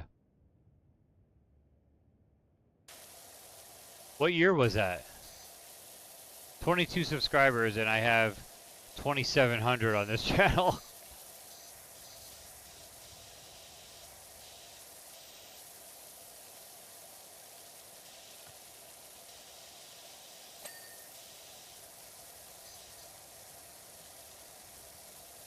My subscriber count on this channel has actually been doing really well lately. It hasn't been translating to watch hours, but it's been definitely, I mean, people are coming from somewhere. They're finding me. I have a couple of videos that are essentially never gonna die. Midnight release of Red Dead 2. Got crazy views on it. How to add more storage to your Wii U. Like a how-to video. That one's got a lot of views.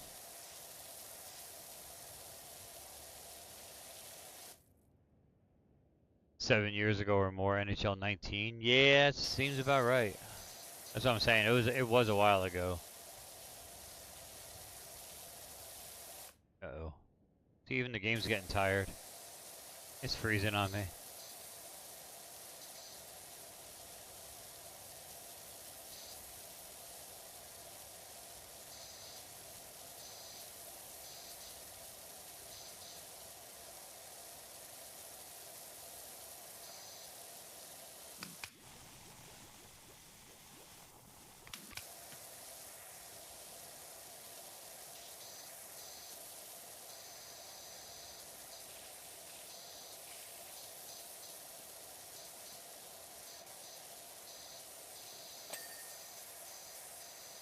Ah, there we go. We got a ding.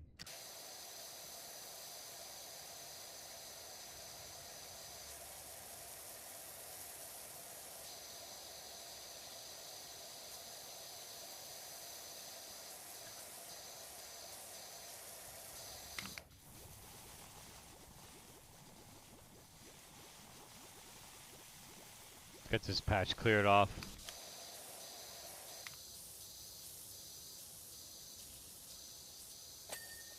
There we go. Alright, I gotta save this up. Save it up. Yeah, it's been solid all night. It's been solid all night. However, unfortunately I do need to get going, guys.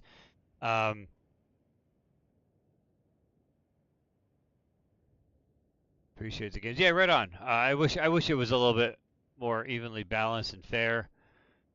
But unfortunately, it is what it is. I just had bad luck tonight. So, let's get some Mega Man up in this piece as soon as I can find it. I did get rammed. You're right. There we go. All right, guys. Just gonna wrap it up for me. Again, thank you guys. Thank you so much for being here. I appreciate it. You know, like I said, if you're new, please make sure you hit that subscribe button and that like button. Like, comment, subscribe. Twitch, obviously hit the follow. And I will be back probably on Monday. Let's plan for Monday. with SummerSlam being this weekend. I'll probably just be tied up there. So I shut down the sound effects at the end of my stream, dude. They are off. And why? Because you're always putting yours on when I'm talking. But yeah, SummerSlam this weekend, so like I said, I'll be on Monday. That's going to wrap it up, guys. Thank you so much for being here. I appreciate you. Hopefully you enjoyed. Until next time, AC Kart Truck, guys. Take care.